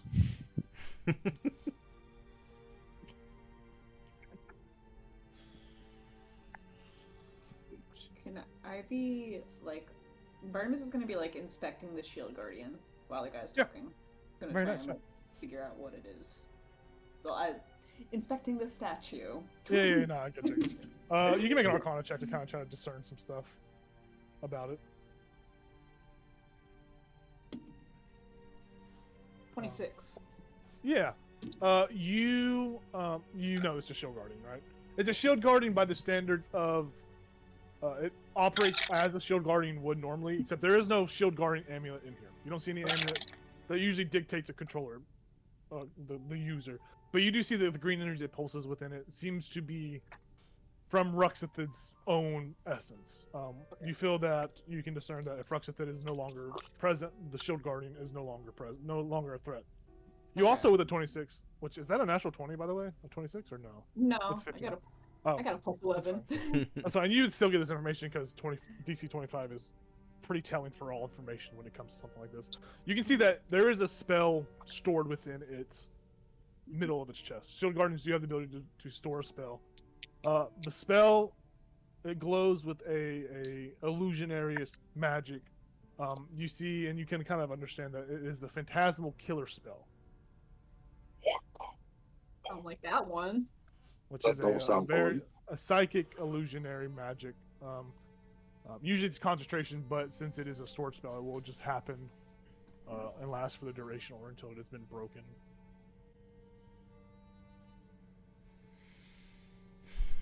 Cool. Do I? Because Emily also doesn't know this. Can this be dispelled? Like, can I get rid of the spell stored in it? The spell dispelling it? inside can be dispelled. The Shield Guardian will not lose its magical properties, but you can get rid of that spell. Yeah, I will say you can definitely get rid of the spell that's stored within it. But in order to get rid of the Shield Guardian, the Ruxithid would have to be killed. That's kind of what you understand. Yeah. But when you get into the Shield Guardian, its face, like it's this dwarven woman that's got the goddess that's depicted, just looks at you with its kind smile. But you see that, obviously there's this hulking, massive thing that could easily crush you.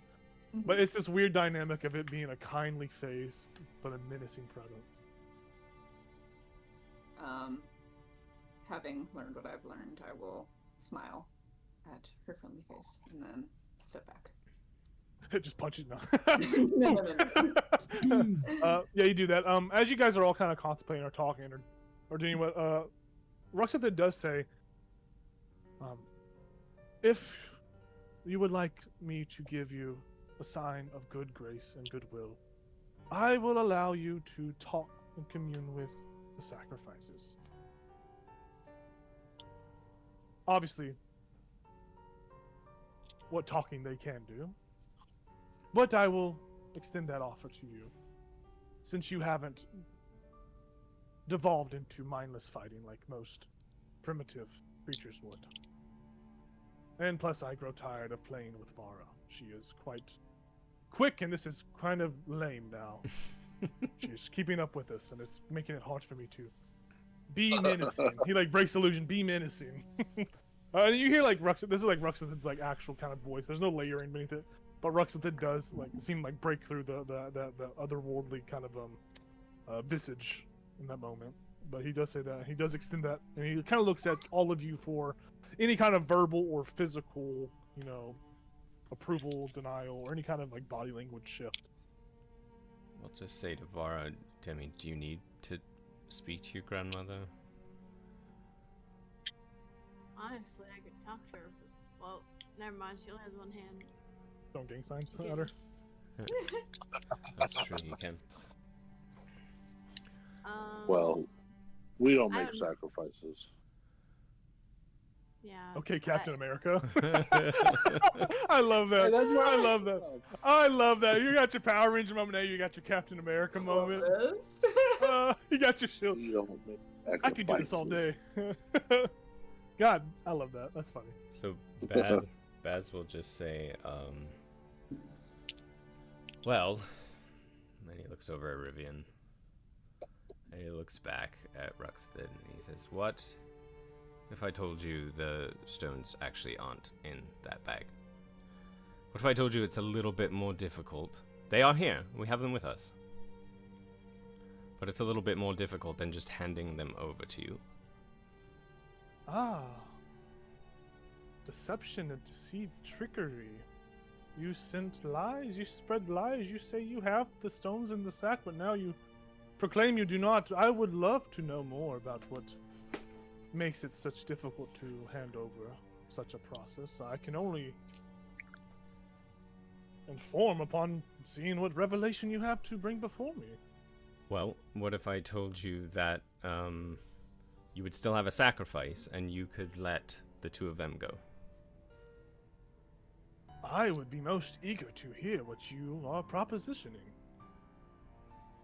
I just hold up my Yeah. shield. I'm like, the stones are right here. He looks at it. He kind of like flies closer and floats down a little bit. Floats down a little bit. He's still 10 feet off the ground, but he like floats down and looks at it. And he says, "Ah, ooh, what did you mess with? You trickery, you. That is." He looks at you.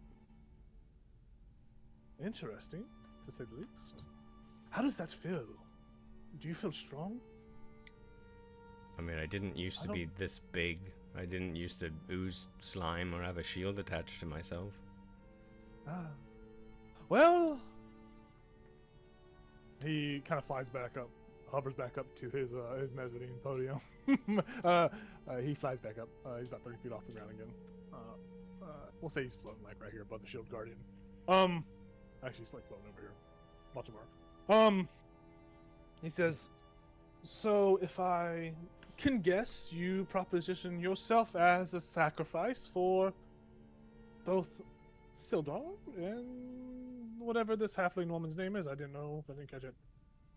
He's obviously just saying that to him, trying to make Vara have a rise. And he's like watching Vara as he smiles.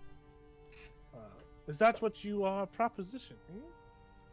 I mean, as long as you let the both of them down first and they're safe.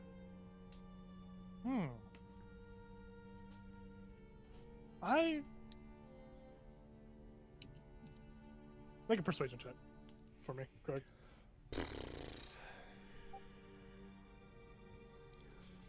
Well, inspiration would have been nice to have now. No, 3. He looks at you.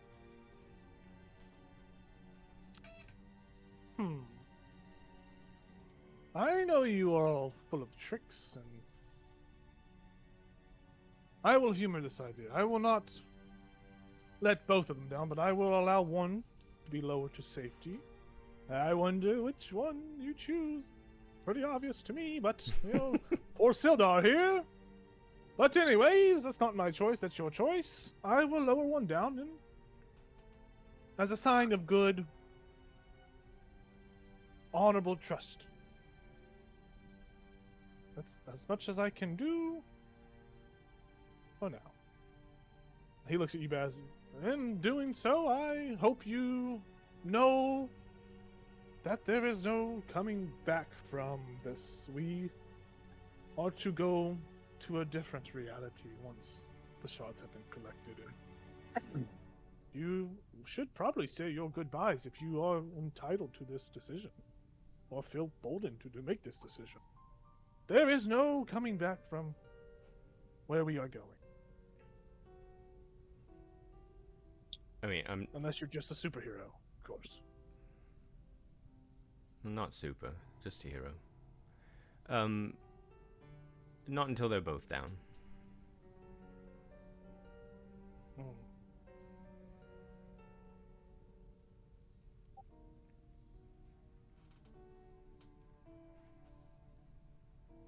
He puts his finger on his chin and starts tapping it. Okay. Fine! I'll put both of them down. And he just drops them. Into the Yeah. lava? They just start falling and plummeting, and he I- catches them about 30 feet above the lava. I dropped them. So, Are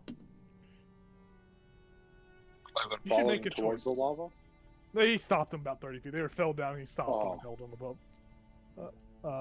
He says that, and he looks and he says, "You should all make a choice. It gets easier once you've chosen who you want to live and trade your life for. It's really not that hard of a decision. We all know what you're going to choose. Oh, Sildar already knows what you're going to choose. But I'm not making the decision. You are the ones making the decision. It's much more devilish and so wrong and vile. To kill an innocent man, to choose one's own beloved mother, or whatever the fuck she is to you. It's quite a decision.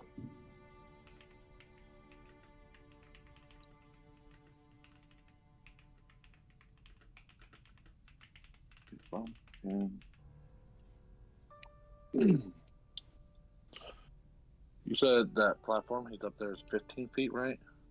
Yeah, so the platform's 15 feet. He's basically 30 feet above the platform right now. But that platform is 15 feet up. So it is still 30 feet below him, if that makes sense. Oh, yeah, no. So technically he would be... I guess I should do like from the ground to where he's actually at to make it make more sense. I'm sorry. 45 so feet. He's technically 45 feet in the air. From- And Celine and Okay. Sildar are 30 feet. Oh, I'm sorry about that. No, you're good. You're good. Yeah.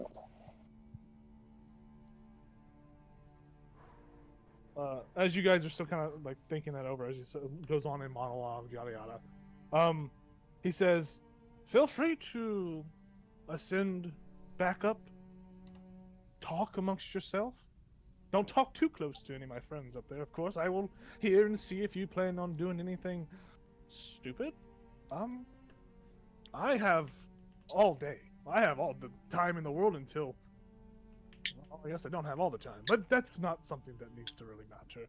You guys don't really have all the time in the world. The longer you talk, the longer you decide, I will cut off another body part until I can no longer chop. I'll make sure to incentivize more attention on Celine than Sildar in this matter, just because... Why shouldn't I? We already know she's the one you've chosen. So why not make her life worse?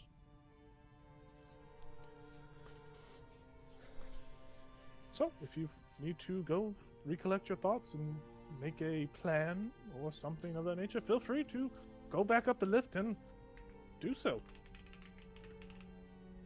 I'll be here. I'll wait.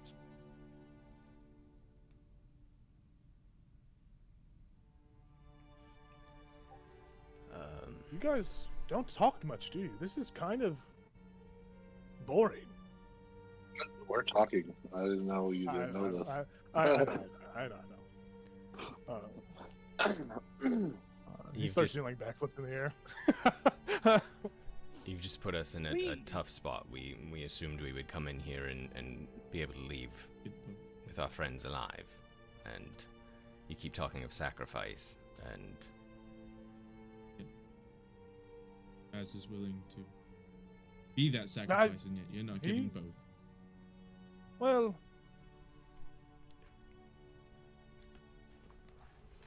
he's not very persuasive. I can tell you that much. I can think about it. Let me think on it.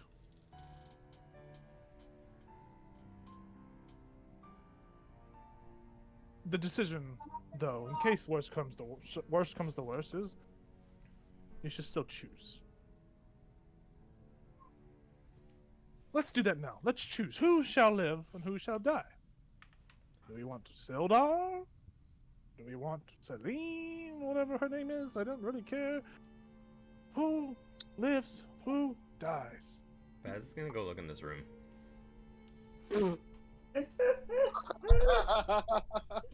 He's just like, see you. Very nice, I like it. Yeah, this room appears to be some sort of holding cell. You see, there are 3 other commoners here, except these are all children from Phandelver. You've seen these children around. These are all children. They're all shackled. They're all beaten and bloodied. You see now, as you look at them, Baz, you see 2 of them are missing foots, 2 of them are missing hands. You see in that moment that you realize these kids have been used as body part stock, and that you look back and you see through the illusionary magic that encases both Sildar and Celine. And you see that, and you make that connection, and they all look at you, scared. It's a sight. You need to make a wisdom save for me too. This is to reflect the psychic damage of seeing this, having this realization, seeing this brutality happen to children. It's such a brutal sight that you may take psychic damage from it. 12. A 12. Yeah, you are able to kind of steady yourself. You don't take any damage. It takes that moment where you have that deep breath and that realization sets, and you realize in that moment, and you turn back to Ruxathid, and he just smiles and shakes his head. You're no fun. Why would you peek? Just so disappointing. He just drops Sildar instantly, and they just start to plummet above the llama. Above the llama. I feather Like, fall. I'm parkouring off this wall to jump and grab. I like the action, the decisiveness. We're gonna roll initiative though as it starts combat. Everyone's gonna roll initiative. God, you son of. Yeah, we'll all roll initiative. I'm gonna use my inspiration. Same. 18. Ooh. We'll all roll initiative, but we won't be able to start combat until next time we play this game. As it is 10:06 and it is getting late. And this will also give you time to formulate. Tonight.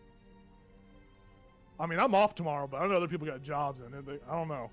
No, they're all calling in sick, right, guys? I don't care about I sleep. can't play 2 nights in a row. Yeah. And then play the So- next, actually 3 nights in a row, I guess it would be. That would be 3 nights in Yeah. a row for us. Yeah, I don't know. So that's fine. No, I think he meant like continue playing tonight, not play tomorrow. He meant like Yeah, continue that's what I playing meant. tonight. Y'all just call in tomorrow. We'll just keep playing for a little bit. I gotcha. I mean, I'd turn that open to the floor. I think it might be best if you guys. It would probably be better for you guys to have kind of like formulate a plan or think of some stuff too. But then again, I do like just rushing in battle and having to make impulsive decisions. It does add a little bit of a duality to combat. I can How long do we play a think little this bit fight's gonna longer. last? Yes. Yeah, I how long do mean, we think this fight's last? I don't fucking know. You guys usually beat the shit out of my characters quick, so it's really. I mean, this is designed to be a tough battle. I will tell you that. I will preface that is designed to be a tough battle. If we want to push for one more hour and just end it whenever we get to 11 Central, 12 midnight Eastern, we can do that, or even 30 minutes. It's really up to you guys. It's designed to be a tough battle, but you guys do just punch me in my throat and kick me in my nuts. So it really just depends on what happens. I mean, let's go 38 minutes past 30 minutes? Okay. our normal end time and see where we're at. Yeah, let me set an alarm real quick for it then. So I'm gonna set it for 10:45 Central, which would be 30 minutes past our normal 10:15. Come on. You guys are so nice. No, Okay. this is such a good moment. Stop now. I know. I'd hate to do it, but I I'm don't not- want to make anyone lose sleep. I'm not going to be attentive tomorrow morning. Okay, I'm I probably gonna be called standing it there all day. I'm off. You just had to go look around the corner. I was gonna do it a My- long my- time I ago, was- but Yeah, I was gonna do it too. yeah. My thought was once the decision was made, that does more damage to the people floating than it does to being killed. That's my why, mind, like, you but- kept pushing it, so I'm like, I'm gonna go in this fucking room. Okay, the commoners aren't going to be part of the fight. Okay, so what is everyone's initiative? Barnabas, what'd you get? 14, Kelchus? 18. Very nice. Rivian, what'd you get? 9. Vara? Let's go. 14. 14. Baz, what'd you get? 11. 11. I'm going to roll for these other goobers. Okay. Okay. Oh my god. Okay. So this guy has that. Celine. I didn't put Sildar in the mission for some reason. Oh yeah, he's right there. Celine.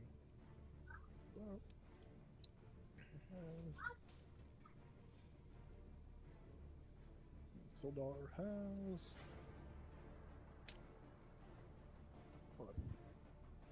Okay, so here is the initiative tracker. Obviously, Ruxathan is going to go first. I rolled really well, and narratively for the story, we will say. No, I don't think him dropping would be an action. I think I don't know. Yeah, we'll say him dropping is an action he takes to initiate combat. I'll be a little bit nice. I'll be a nice guy. So Ruxathan's action as he goes, as you make that discovery, you see his mind stone flash. You see all the orchestral music stop as the instruments just blow up. You watch Celine and Sildar just start plummeting down. His gem glows, and you watch that shield garden stand up more and like animate more, and see go into like battle mode. It fucking turns on. You see little like pieces of wood kind of come down and goes into armor mode as it looks ready to beat Rock'em Sock'em. I will say that's his action. That's his main action, and we'll say his bonus action was the reanimating the shield guard. Yes, that is his. Yes, that's his whole action. He's going to fly up to 60 feet all the way. He's going to go all the way up to the roof. So he's 60 feet, and this is a vaulted ceiling. So he's like 2 or 3 inches from the roof. He's all the way at the apex. He's all the way up there, and he's watching as Sildar and Celine just start plummeting from their 30 feet height. Kelchus, you are the first to kind of react to this start of combat. What are you doing? What's happening? Okay, so I am going to throw out. Let's see, how far am I? He's gonna go more center of the room. By the way, he's gonna float up and like come up here. Move his token to a more accurate spot. Sorry, I gotta read this spell real quick. No, you're good. You're good.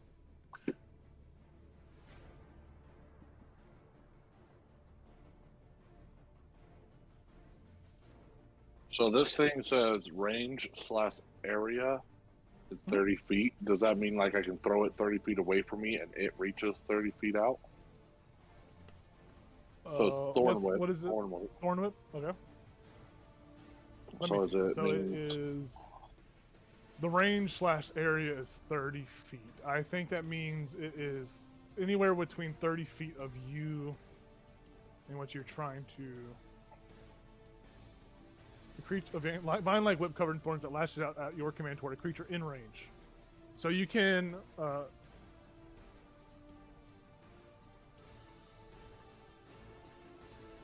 I honestly don't know. That's a weird way to like word that or like preface that. How long is the vine itself? Well, it says it allows you to lash out at someone with 30 feet. So I'll say, yeah, let's say that it is, since it's a cantrip, I don't know, dude. I'll just say, yeah, fuck it. That's how it works. You can place it on that mezzanine and you can still kind of, or place it, yeah, if you go up on mezzanine, you can cast it and catch them, or are you trying to catch Sildar is what you're trying to do. I'm trying to catch Sildar. Okay, yeah, you can definitely do that. That's easier to kind of picture then. That's what I'm gonna do. I'm gonna cast it so it can be down here and grab him and pull him towards.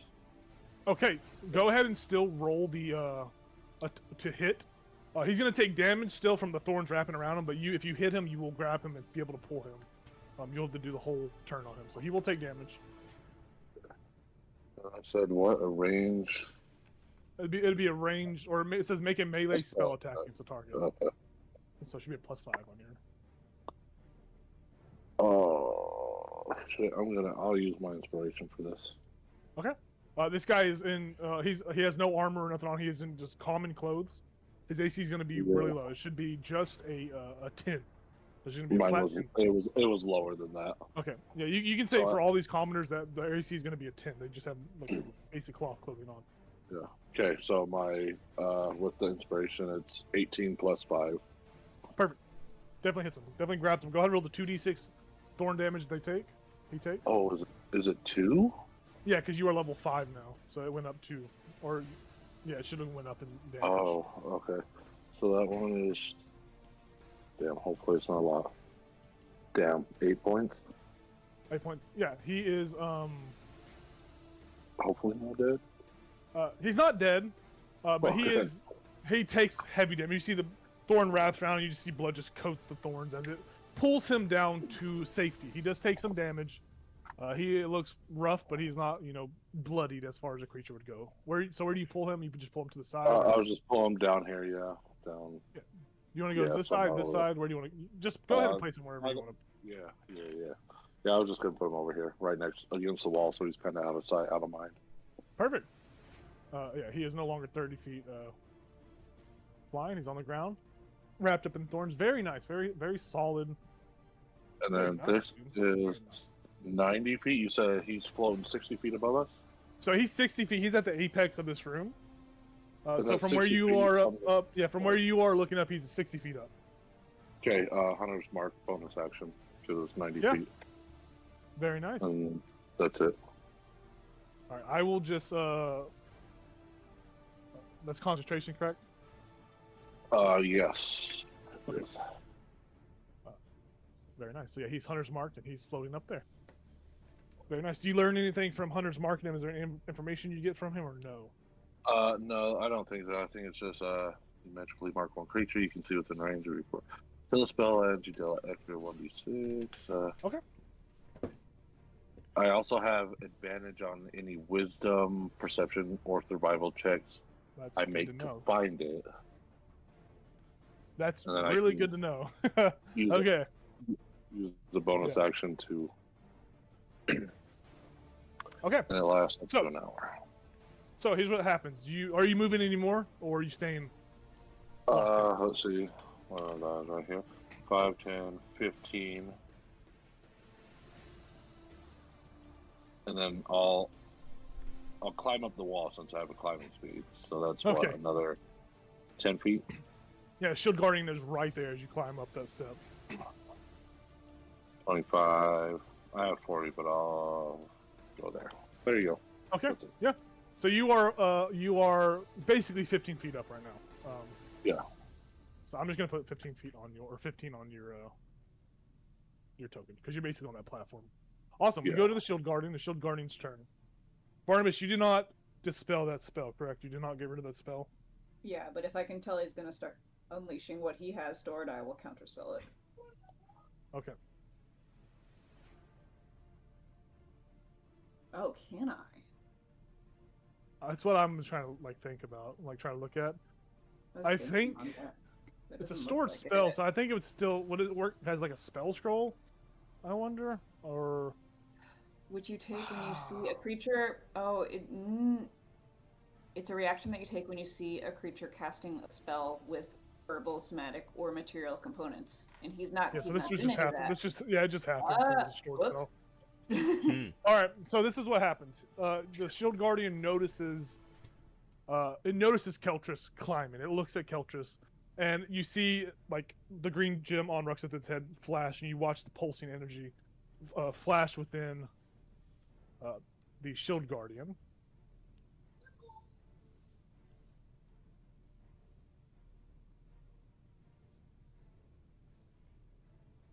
I don't think it's gonna work. But it is gonna focus you, Barnabas. The Shield Guardian is gonna use the Phantasmal Killer spell on you. On me. No. On you. Reaction. Don't do it. He just doesn't do it. He said, "All right, man." You know, I will say if you're using your reaction to kind of like stop it from doing that, we can rewrite. We can say it'll focus you with some punches, if you want to do that. Keltris. Focus on me with punches. Yeah, if you want to use your reaction to kind of like get its attention, it'll definitely that. change. Yeah. I'll do that. So yeah, just make sure you remember your reactions. Use yeah. So you see this like glowing start to happen, and you how do you like pull its attention? You're just like, hey. I'm just like, hey, you big Lego City needs your help. statue. Hey, Avengers Assemble. And it says, fuck, and just like it's gonna try to punch you. So it's gonna make a multi-attack against you, Keltris. Okay. It's obviously gonna like move. Like this is a statue that's beneath it, but Yeah. so it's gonna go 5, 10. It's gonna like shimmy, shimmy, shimmy, shimmy, its whole movement, and it's gonna Okay. try to rock 'em, sock 'em, uppercut you twice. All right, first attack is a 17 to hit, and the second attack is a natural 20. And it does not become a critical because of my armor. Because your armor. Very nice. Very good. So one of them is going to hit. Did the 17 hit you or no? No. Okay, so just the 20 is going to hit you. Yep. Very nice. Very nice. So you are going to take.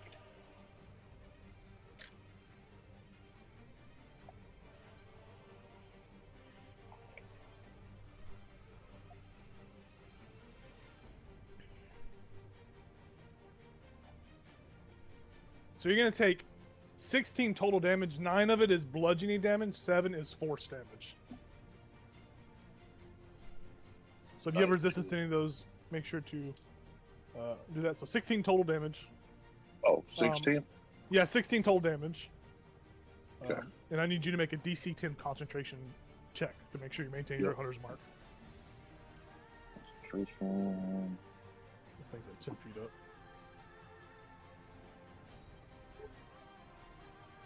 Nope, I don't. Go. Yeah, so your hunter's mark just fades away off of Rexathid. All right. Barnabas, you saw that happen. You saw it about to cast that spell, and you know what the spell is. You already recognize that, and you kind of pray to God that Keltris, distracted it. I mean, I'm sure you would have fucking saved, but nonetheless, you know what was about to happen to you, and you see Keltris get fucking uppercutted twice. His head kind of pops off his body and comes back, or just once. But it's your I turn. look like Rivian for a second, long neck. Yeah. Yeah, he's thinking about dispelling magic, but he's actually gonna do Earthbind on Rexathid. And he's gonna shout to everybody that if we kill Rexathid, the Shield Guardian will stop moving. Yeah, and so Earthbind on Rexathid, it is Okay. Strength 16 saving. Strength 16 save. Okay.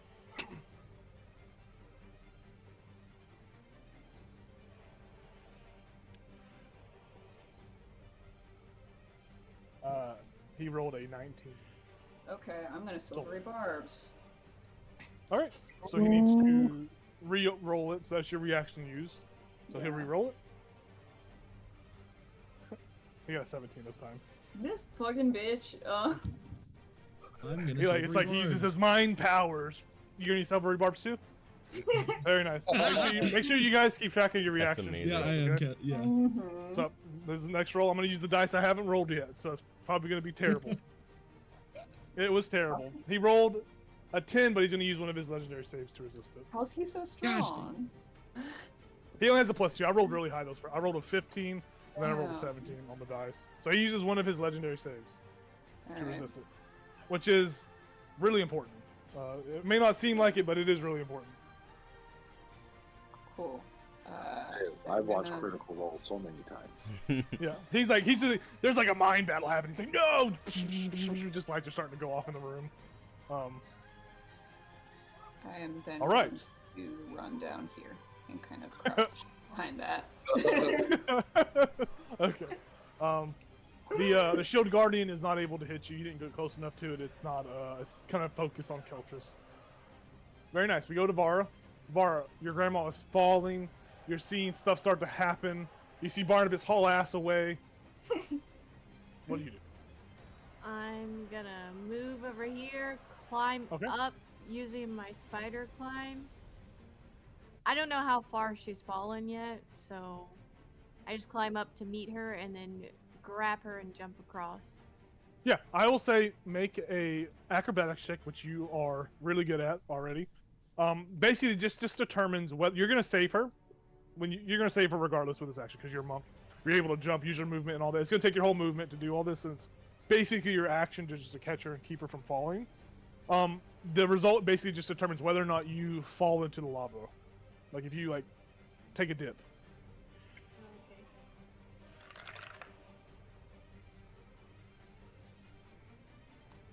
Okay. .2. Yeah, I mean, how parkoury does this look? What's this look like? Are you doing like fucking somersaults, or you just one-handed handsprings, or what's happening? I think it's like she's was already like running towards her and does like a cool like jump off Mhm. the like stairs to like grab her and then like tucks and rolls so she doesn't Okay. get hurt. Yeah, you catch her, and you guys are basically in the same square, and she is safe. You take no damage because you're cool. You're a monk. You didn't fall in the lava. Your grandma is safe. She is very malnourished, but she has not actually been physically damaged by anything. Like she is still healthy in a sense, but she's like starved a little bit. But her constitution is still like normal. She's still full HP, is what I'm trying to tell you.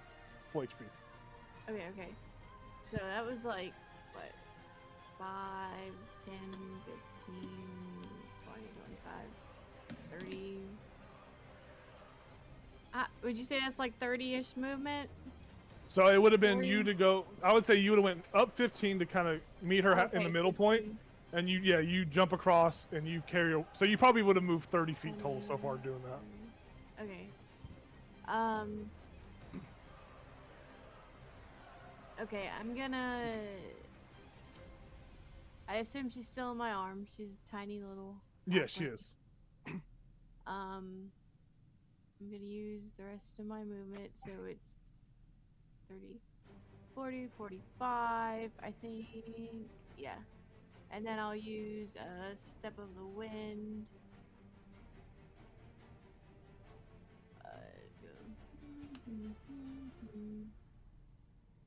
I lost count. Hold on. Sorry, guys.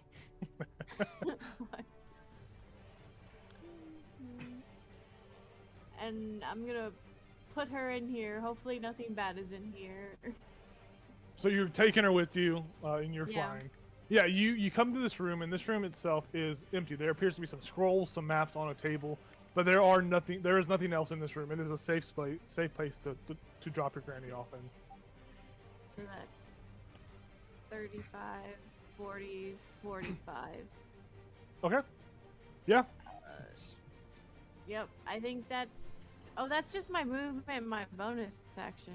That would have been your action to catch her. I'm deeming Oh, that okay. whole thing of Yeah. you catching her as an action. Makes That is sense, a makes significant, significant Yeah. expense. Then I am done. Okay, very solid. Your grandma's safe, tucked away in a little corner. Baz, it's your turn. The revelation of seeing the kids and making that connection, seeing stuff just spring into combat. You turn around and you see what's happened. You see Vara's got Celine safely. Sildar is safe on the ground, took some damage. Barnabas skedaddled. Kelchus is posing like Captain America. He got his Power Ranger moment. Alright, if I move, so 5, 10, 15, 20, 25, 30. If I'm right here, Mhm. is It would be he- technically be flanking. Yeah, it would be technically flanking, yes. No. Is Oh. Ruxathid more than 60 feet away from me? As far as You're like still diagonally. You're still basically on the you're still basically on the bottom of that step. So he would still be 60 feet up from where you're at. So he's not currently. further away from me because of the diagonal of No. space. No. Okay. He's 60 feet up. Yeah, he's within 60 feet. All right, then That's I'm. We're crazy. not bringing that into the head. That's Okay. gonna give me a headache. We're not bringing that in here. I'm gonna try to cast Hold Person on him Okay. at Let me read the second spell real level. quick. Let me read the spell real quick, just to make sure it's not a humanoid that you can see within.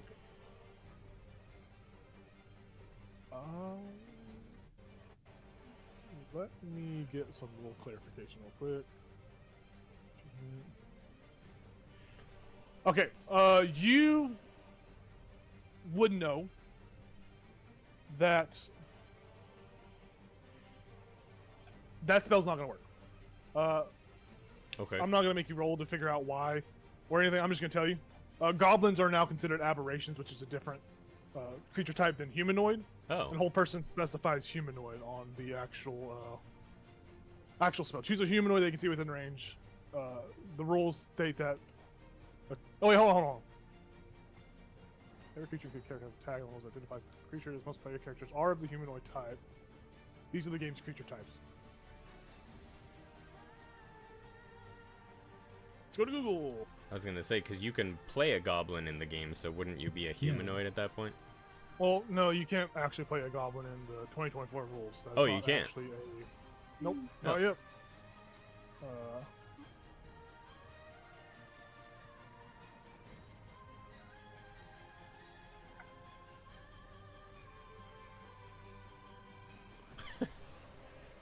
I'm trying to figure out how to word the fucking. In the 2020 version of the goblins are classified as fey, not humanoid, and they're not affected by the spell whole person. Let me keep looking. Let me just keep looking. Are both goblins are both fey and humanoids? There's another discussion. Monster man are changing certain playable species. Aberrations, goblin fey. Let's just say it works. I don't care to do any more research. Let's say that spell will work if you cast it. All right, then I will cast that. Very nice. Wisdom 16. Wisdom 16. And is this a charmed or frightened condition?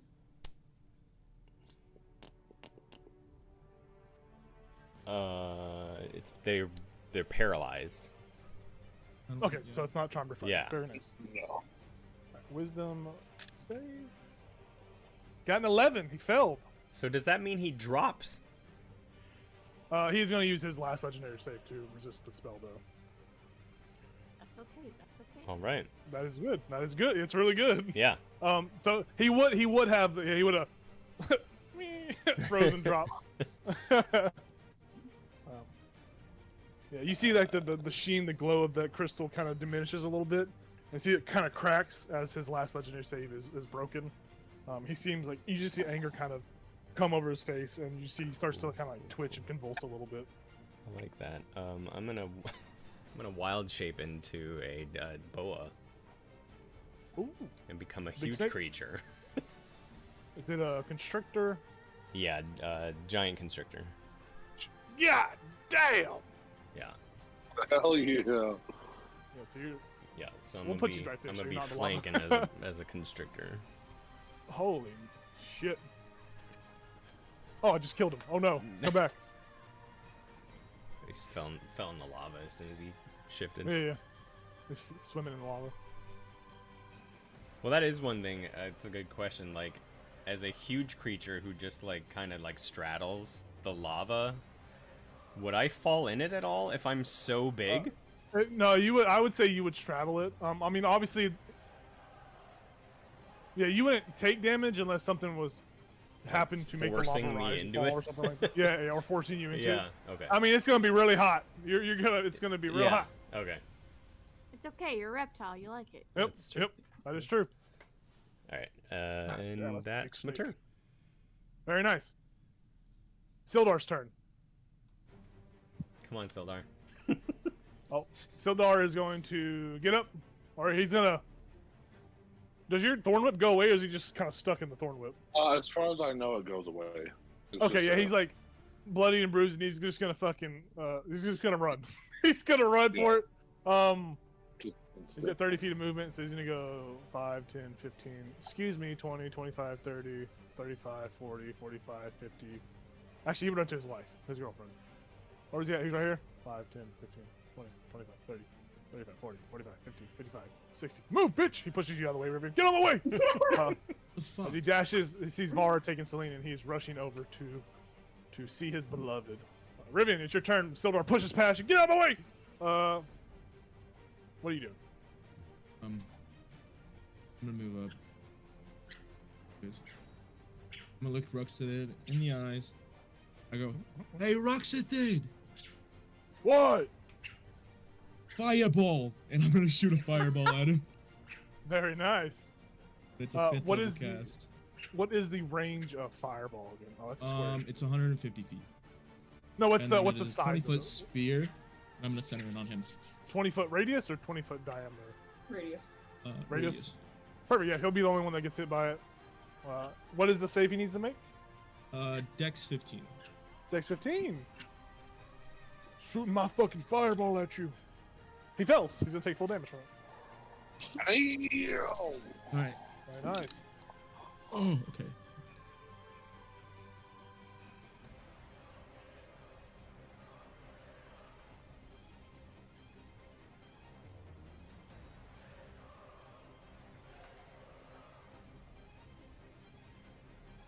It's 39 fire. Very nice. My skin. He just starts to. As he starts to burn alive, as turns into charred flesh. And then we'll go 15, 20. I won't be able to reach him actually. Let's go up. Okay. And I will cast Bardic Inspiration. That's 60 feet now. Let's go with Keltris. Very nice. I'll look at Keltris and go, shoot that fuck down. So yes, sir. There, yes, sir. Alrighty. Celine. Oh. She's gonna run over here and hide in the corner. She's invisible. No one knows where she's at. Actually, I'm not gonna take her off the map.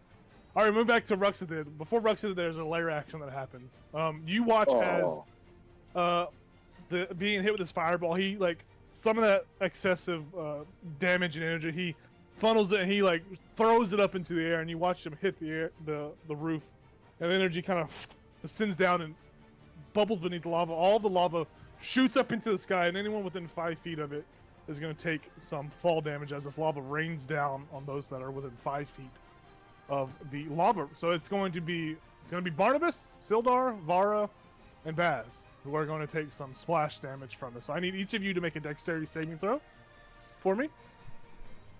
You got this. You have inspiration. This is a layer action. This happens on initiative count 20. Barnabas, you're good. So you're gonna take half damage, Barnabas. Yeah, Vara, you fell. You're gonna take full damage. 4. 4. Yeah. So those that fell are gonna take full damage. Those that succeeded will take half. You each full damage is going to be 16 points of fire damage. If you succeeded, only 8. As this lava just boom, boom, boom, just drops and dribbles on you, sizzles and hurts. Sildar's like, oh, I didn't even make a roll for Sildar. Uh-oh. Oh, he got that one. He's gonna take full damage. He's gonna take 18 damage. Sildar is encased in lava and begins to die. He goes unconscious. He falls down. Lava just encased his body. You can see him just catch on fire. He is making death saving throws. Sildar is encased in lava. He is actively on fire. His skin is melting. He looks like Anakin at the end of Revenge of the Sith right now. He is okay. burning. He'll become Darth Vader. You better not let it happen. Alright, we move to Ruxadid's actual turn. That was the layer action. Ruxadid is going to use his movement to fly down to Riven. He's going to get within range of you, Riven. He's going to actually get right next to you. Yes. And he is going to use a bonus action to use his brain tendrils, which Keltris knows what this is. You see his gemstone flashes, and you see he tries to perceive your mind, tries to stun you. I need you to make a dexterity saving throw for me.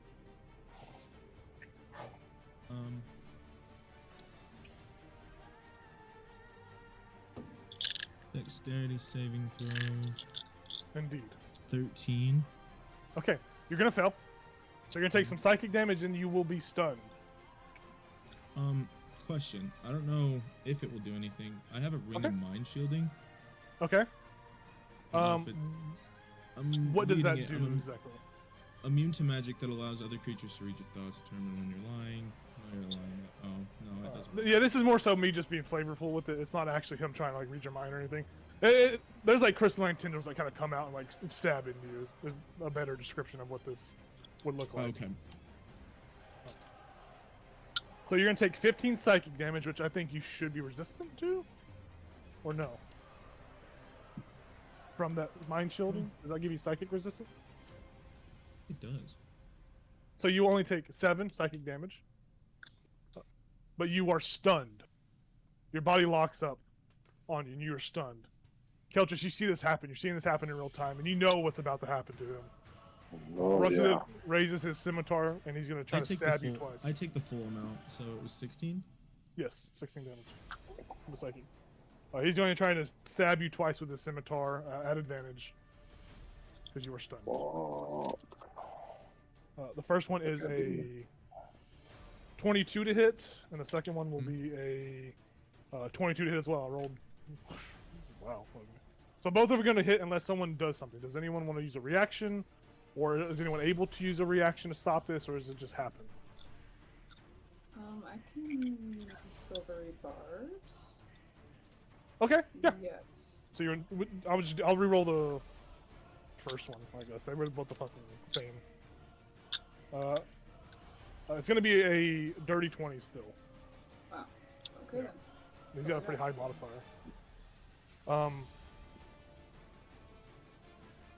Jeez. Okay.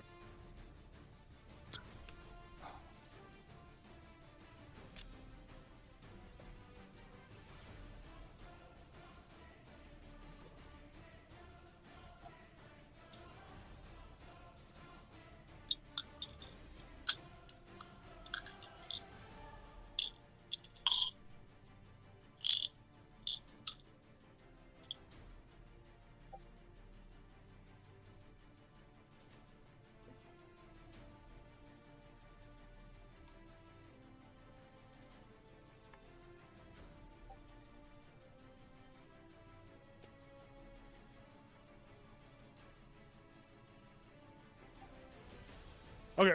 Yeah, Keltris, you see. Jesus Christ. Keltris, you see the same thing that you know happened to you. This is exactly what happened to you. And you kind of have that flashback moment as you watch Ruxadid. He like looks at you and smiles and just stabs Rivian twice in the sternum, right in his chest. Rivian, you take 51 points of damage total from both of these punches. Oh, good shit. Yeah. Still up. You take all that damage as he stabs you, pulls the blade out, it's glowing with green ninja hums, and he like licks the blood off the blade. And he says, well, I guess we have one sacrifice. Do we really need to fight anymore? That is Ruxadid's full turn. Rivian, are you still up? Are you down? What's happening? No, I'm down. What's it looking like? You're I'm down. down. Okay. Yeah, you are down at his feet, bloodied, making death saving throws. You guys all see that, and Keltris, it hurts you because you've been through the same thing. Seeing that, it's your turn. Okay.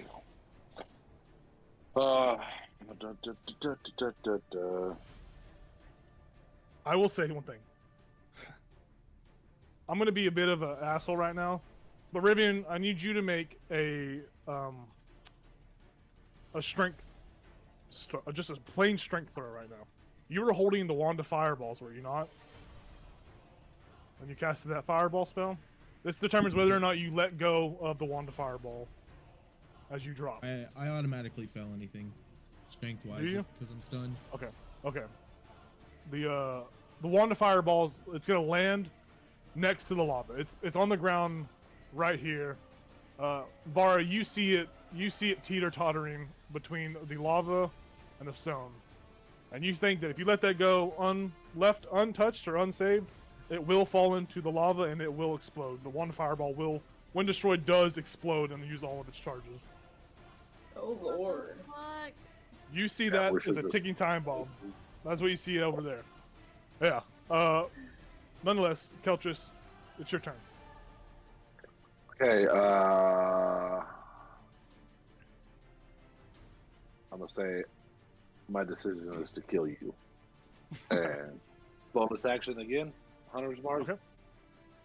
And then what is this? You have a +1 to attack and damage rolls. And then I'm gonna start shooting him with my magic arrows that I have. Very nice. Where's my dice? Oh, it's right here. Okay. Which they give me a +1 to attack rolls and damage. Bonus. You do have plus Bardic one. Inspiration still. You do. Yes, you do. Yes.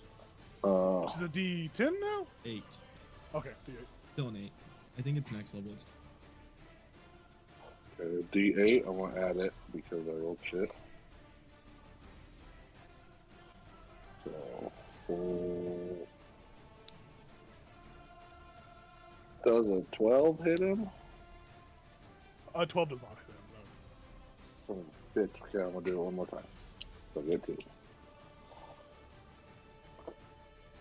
Okay, 16 plus 8. 24. Yes, sir. That definitely hits. Okay, so we got D6 for the arrow, D6 for the Hunter's Mark, and then I'm gonna use my Dreadful Strike, which is 2d6 psychic damage. Okay. Before I do you this, would, I don't know. you would assume that he is resistant to psychic damage. He will still take damage, Yeah. but he has some fortitude against the damage Yeah. from it. Damn. I didn't say this stuff first, but I was specifically going for the gem on his head. For the gem on his head? Yeah. Okay. Yeah, you would still hit that. Okay. We'll see what happens. Okay, so we have 1 piercing, 4 force damage, and 11 psychic damage. Okay. So the normal damage you did was 5 total, correct? Yeah. So we're Yeah, gonna it was- double that. He's gonna take double damage from the physical since you attacked the gym. So he takes 10 Okay. normal, and then the psychic damage was how much? 11. That's gonna be reduced down to 5. So he'll take Okay. 15 total damage from that. You've learned basically when you hit the gym with a physical attack, it will double the physical damage since you are focusing that focal point. I don't know if it doubles, but it's +1 because of the magic arrow. Yeah, so we'll say Plus- it'll be 12 physical damage plus 5, so 17 total damage. We'll do. Okay. Very nice. Yeah. Oh, wait, I was about to hit you with that 17 damage. Yeah, you do 17 damage to it. You see the crystal cracks a little bit. Do you feel if maybe there are multiple back-to-back consecutive hits against the crystal, it may shatter? Yeah. Yeah, you see some sort of like consciousness kind of return. Like you see, he's not doing that head back thing where he like rolls his eyes back and all that. You see like he looks like he is coming to, and you see like fear as he's like taking in the surroundings, and then he like shakes it off and comes back to. You see some sort of like lapse in some sort of communication. All right, And then, we go. You stay there. that's You it. moving? yeah, I'm gonna stay there. That guidance scares me. Okay. We are going to move to the next person. I will say it is 10:47. Do you guys just want to finish this round out and then we can call it there, or do you guys? What do you want to do? So we go through everyone's turn and then we stop at the beginning of the combat. Yeah. Yeah, it should Cool. work. Okay, cool. Yeah. We go over to this this big ass fucking shield guardian, who is going to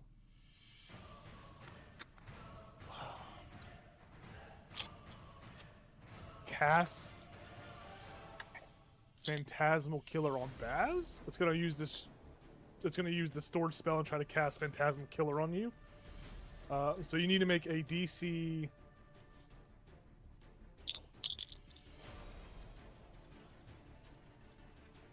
Let me read what this says real quick. I can't.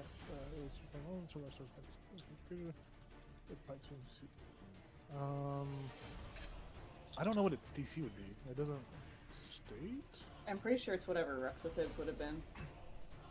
Oh. Because Okay, the spell is restored. He just like Ruxithid just sticks the spell Well, on him. it's not actually stored. It's not actually Ruxithid's stored spell. It's its original Oh. creator's stored spell. So I'm gonna set the DC at let's say 14. I think DC 14. What? Wisdom saving throw. Wisdom, Wisdom saving okay. throw. Yes.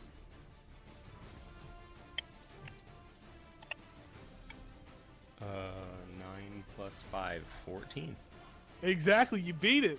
So you on a failed save, the target, which you didn't fail, you succeeded. Yeah. So you watch this light glow from this shield guardian's chest as it washes over you. And for a brief moment, your worst nightmare begins to come true, and you shake it off. You rebolster yourself, and you are not affected. You take no psychic damage, and you are not frightened. That is the Shield Guardian's whole turn. The Shield Guardian is just going to stay there. Shield Guardian is going to stay there. We go over to Barnabas. You see Rivian has fallen. The music is messing up, and it's pissing me off. Yeah, a little choppy.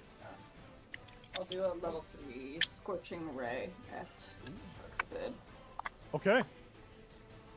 So, let me think. This will be 4 rays. All right. So let's see, first one. Nat 20 on the first one. Fuck yeah, yeah. dude. So that'll be double damage plus the Yeah. roll damage. That makes sense. Okay. Yes. So that would be 20 for the first one. So it'd be 12 plus the rolled die amount you got, so it'd be 20. Sick. Right. Okay. So 20 on the first one. Yeah. God damn. And then second one is a 12. Probably doesn't hit. Yep, the misses. Third one. 13. Misses. And what do I have that I can use for that? Can I silvery barb to get that to work? Yes. No. Yeah, use your reaction. Oh, okay. Because that's, no, yeah, I can't use silvery barbs myself. I can use a luck point though. You sure can. I'm feeling lucky. We're gonna try that one again. This time we got a Yes. 17. Definitely hits. That one's really good. Good hit. So 9 fire damage on that third one. And the last one, Yes. we will do 11 fire damage. So 40 points of damage. 40 fire Cool. damage. Yeah, you let off these rays. Boom, boom, boom. You hit him. You see he is bloody. He's charred. He is bloodied now. As these 3 scorching rays smack him. He is Okay. bloodied. His green blood just falls on Rivian. He starts to huff and puff. Oh! Yeah, Fuck. I'm gonna get back out of his sight again. Very No nice. reason to stand out there. Very nice. All right, we move over to Vara. You just watch these 3 epic boom, boom, boom, boom fire off. What are you doing?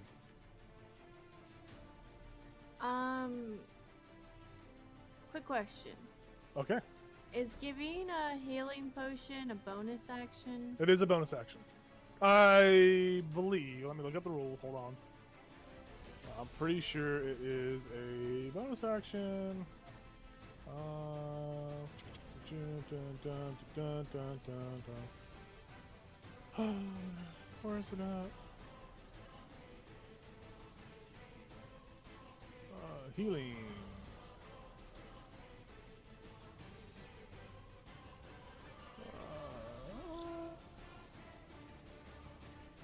I thought I typed this out somewhere. Did I type this out? Yeah, I thought healing was a bonus action in the new rules. I think Or, giving like, it is a potion-wise. bonus action. Yeah, I think I just potions want to double check. Yep, you can feed it to another player as a bonus action. Very nice. Okay. I will give him. The only one I have is a potion of greater healing. Okay, very nice. How much HP does he get? 40. 40? Did you say 40? Well, she was saying 40. Oh, I was about to say, holy shit, they buff potions. 16.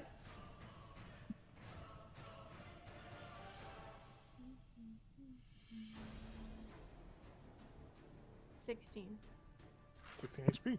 Yeah, he comes to. He's like, he's still on fire, still burning, very much burning, as lava has cased his body. Help me! But he is up. He is conscious. He can put the flames out himself. Okay, that's what I figured. You said how much HP again? 16? 16. 16. But yeah, he's a little charred, a little crispy, look like a little burnt marshmallow. But nonetheless, I'm gonna grab that. that is going to be, it's going to be an action to pick it up. Okay. Actually, is it an action to pick it up? I thought it was just an interaction with the environment. Yeah, it'll be a free action with the environment. You pick it up. Cool. So that was 30. Hold on. 30. I have the line. How tall is this right here? About a 10-foot ascent right there at that point, the midpoint. So 10 feet up. 40. 45. I'm gonna stand over Rivian. You cannot occupy your allies creature. You can move through, but you cannot occupy the same. You stand over Rivian. Sure. Yep. Okay. Well, I just want to get in front of him. Oh, okay. Ruxnith just looks at you and says, "Is he the sacrifice you choose over your little sweet Celine?" So I still have my action, right? Yeah. Cool. He's right in front of me? Indeed he is. Yes, he is. You are between him and Rivian. Cool, cool, cool. I'm gonna punch him. And I'm gonna use, what is it? He does look ready to use a reaction, by the way. I'm gonna use, elemental strike. Okay. Whenever you hit. I'm trying to see if I need to use focus point or not.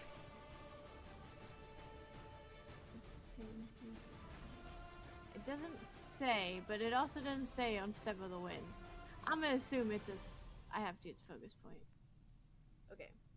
And that just steals an extra. Sorry, guys.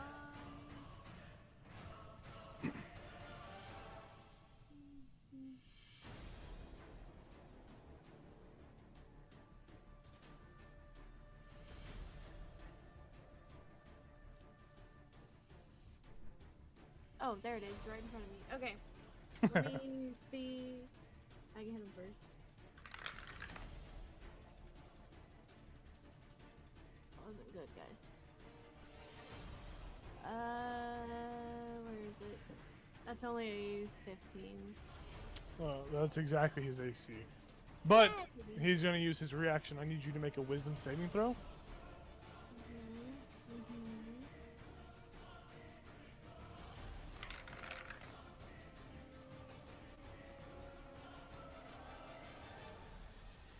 20. Yeah, nothing happens then. You succeed. He seemed to try to establish some sort of mental tether, so he was gonna basically make you take the same amount of damage, but a psychic damage. But you succeed. You break that away, and you can beat the shit out of him. So that hit still goes through? Yeah.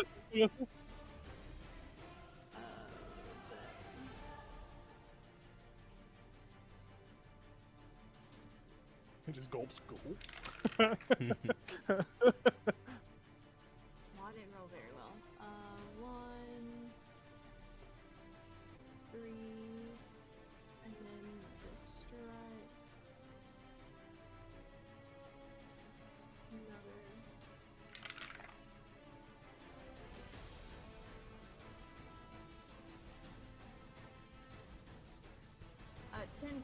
points of damage. Very nice. What kind of elemental damage was it?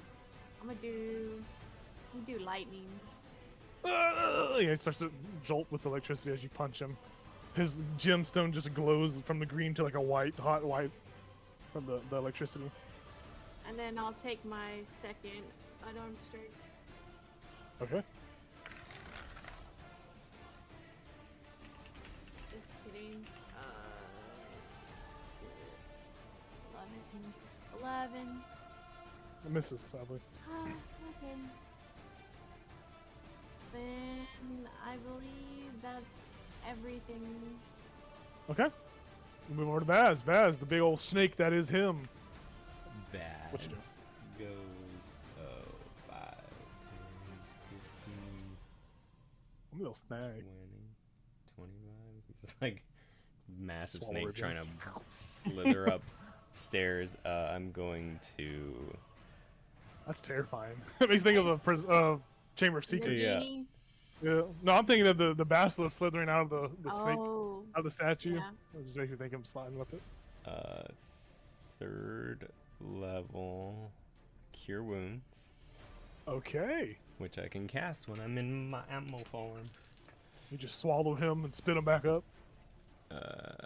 Yeah. Alright. That's terrifying. This is a few. Stick your tongue in his ear. Fucking. Whoa.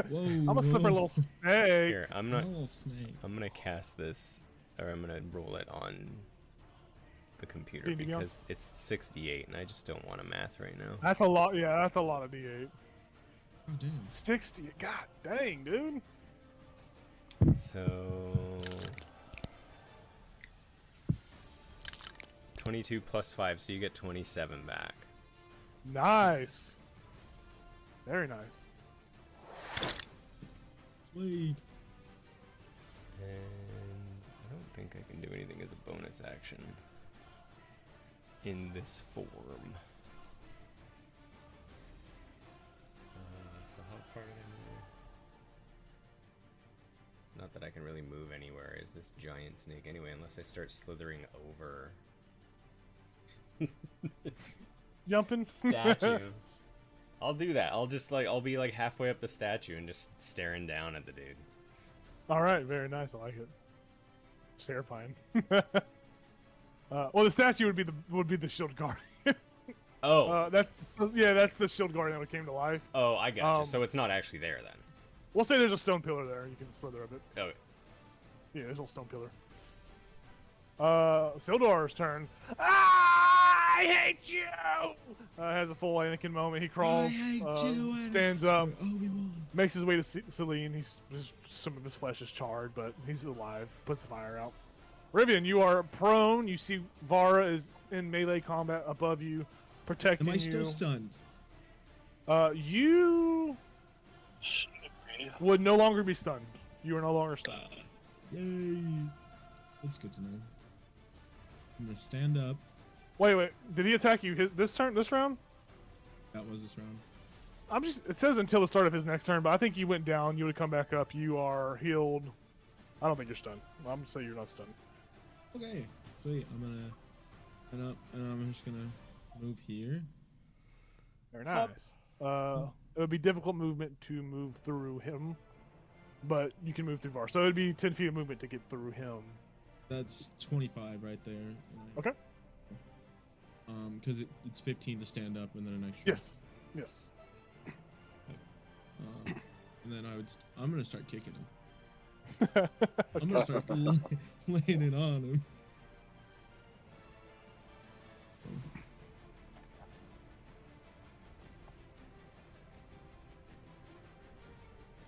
$21 to hit. Yes. Beat. That is 9 force damage. Very nice. Is it force Yeah. damage? Let me check again. Get him, Twinkle It is Toes. force damage. It is force damage. And then I will I'll give Vara Bardic Inspiration. Cool. I'll just look at her and give her the nod like we're about to just start wailing on him. The rest of it's And like, I'm what gonna is kick him happening? again. Why don't you stay down and die? That's a 22 to hit. Mhm. That's Bless you. Bless you. Bless you. Thank That's 11 more damage or force. He just screams out in pain. And that is my turn. All right, very nice. Celine is going to. Sildar, are you okay? You look like shit. She doesn't say that, but she signs it. You don't know what's happening over there, but we are at the top of the next round. There will be a lair action, but that will happen next time. We play, unless you guys just think you can kill him in one more round, but it's getting late. I'm waking up Alright. soon, so. Huh? What'd you say? I think that's it. Yeah. Yeah. That's okay. I didn't hear what she said. Okay. Perfect. Yeah. So it looks like you guys are winning battle. The battle seems to be winning. When we come back, we will start on the lair action that is to occur. Thank you for staying up a little bit later. The music still blares on in our ears. We gotta get it out of here. Please, if it stops. Wait, I'm in Icewind Dale. Why did I type in the Icewind Dale chat? What's happening? Thanks for watching, everybody. Hey, come watch us Tuesday as we play Icewind Dale. Rime of the Frost Maiden. We're gonna see what's going on with Fiska and her weird dreams. Thanks for watching. Thank you guys for staying up a little bit later. You guys will level up upon killing Ruxathid. So, look forward to that. Yeah. There's still much of Zorzula's Rest to explore and fight things and find more magical items. Sweet. Oh yeah. Yeah. We will see what happens next session. As the party more than likely will kill Ruxathid. He is looking like he's about to get his face punched in and kicked in. Thanks for tuning in. See you next time. Have a good night. Have a good week. Adios. Bye.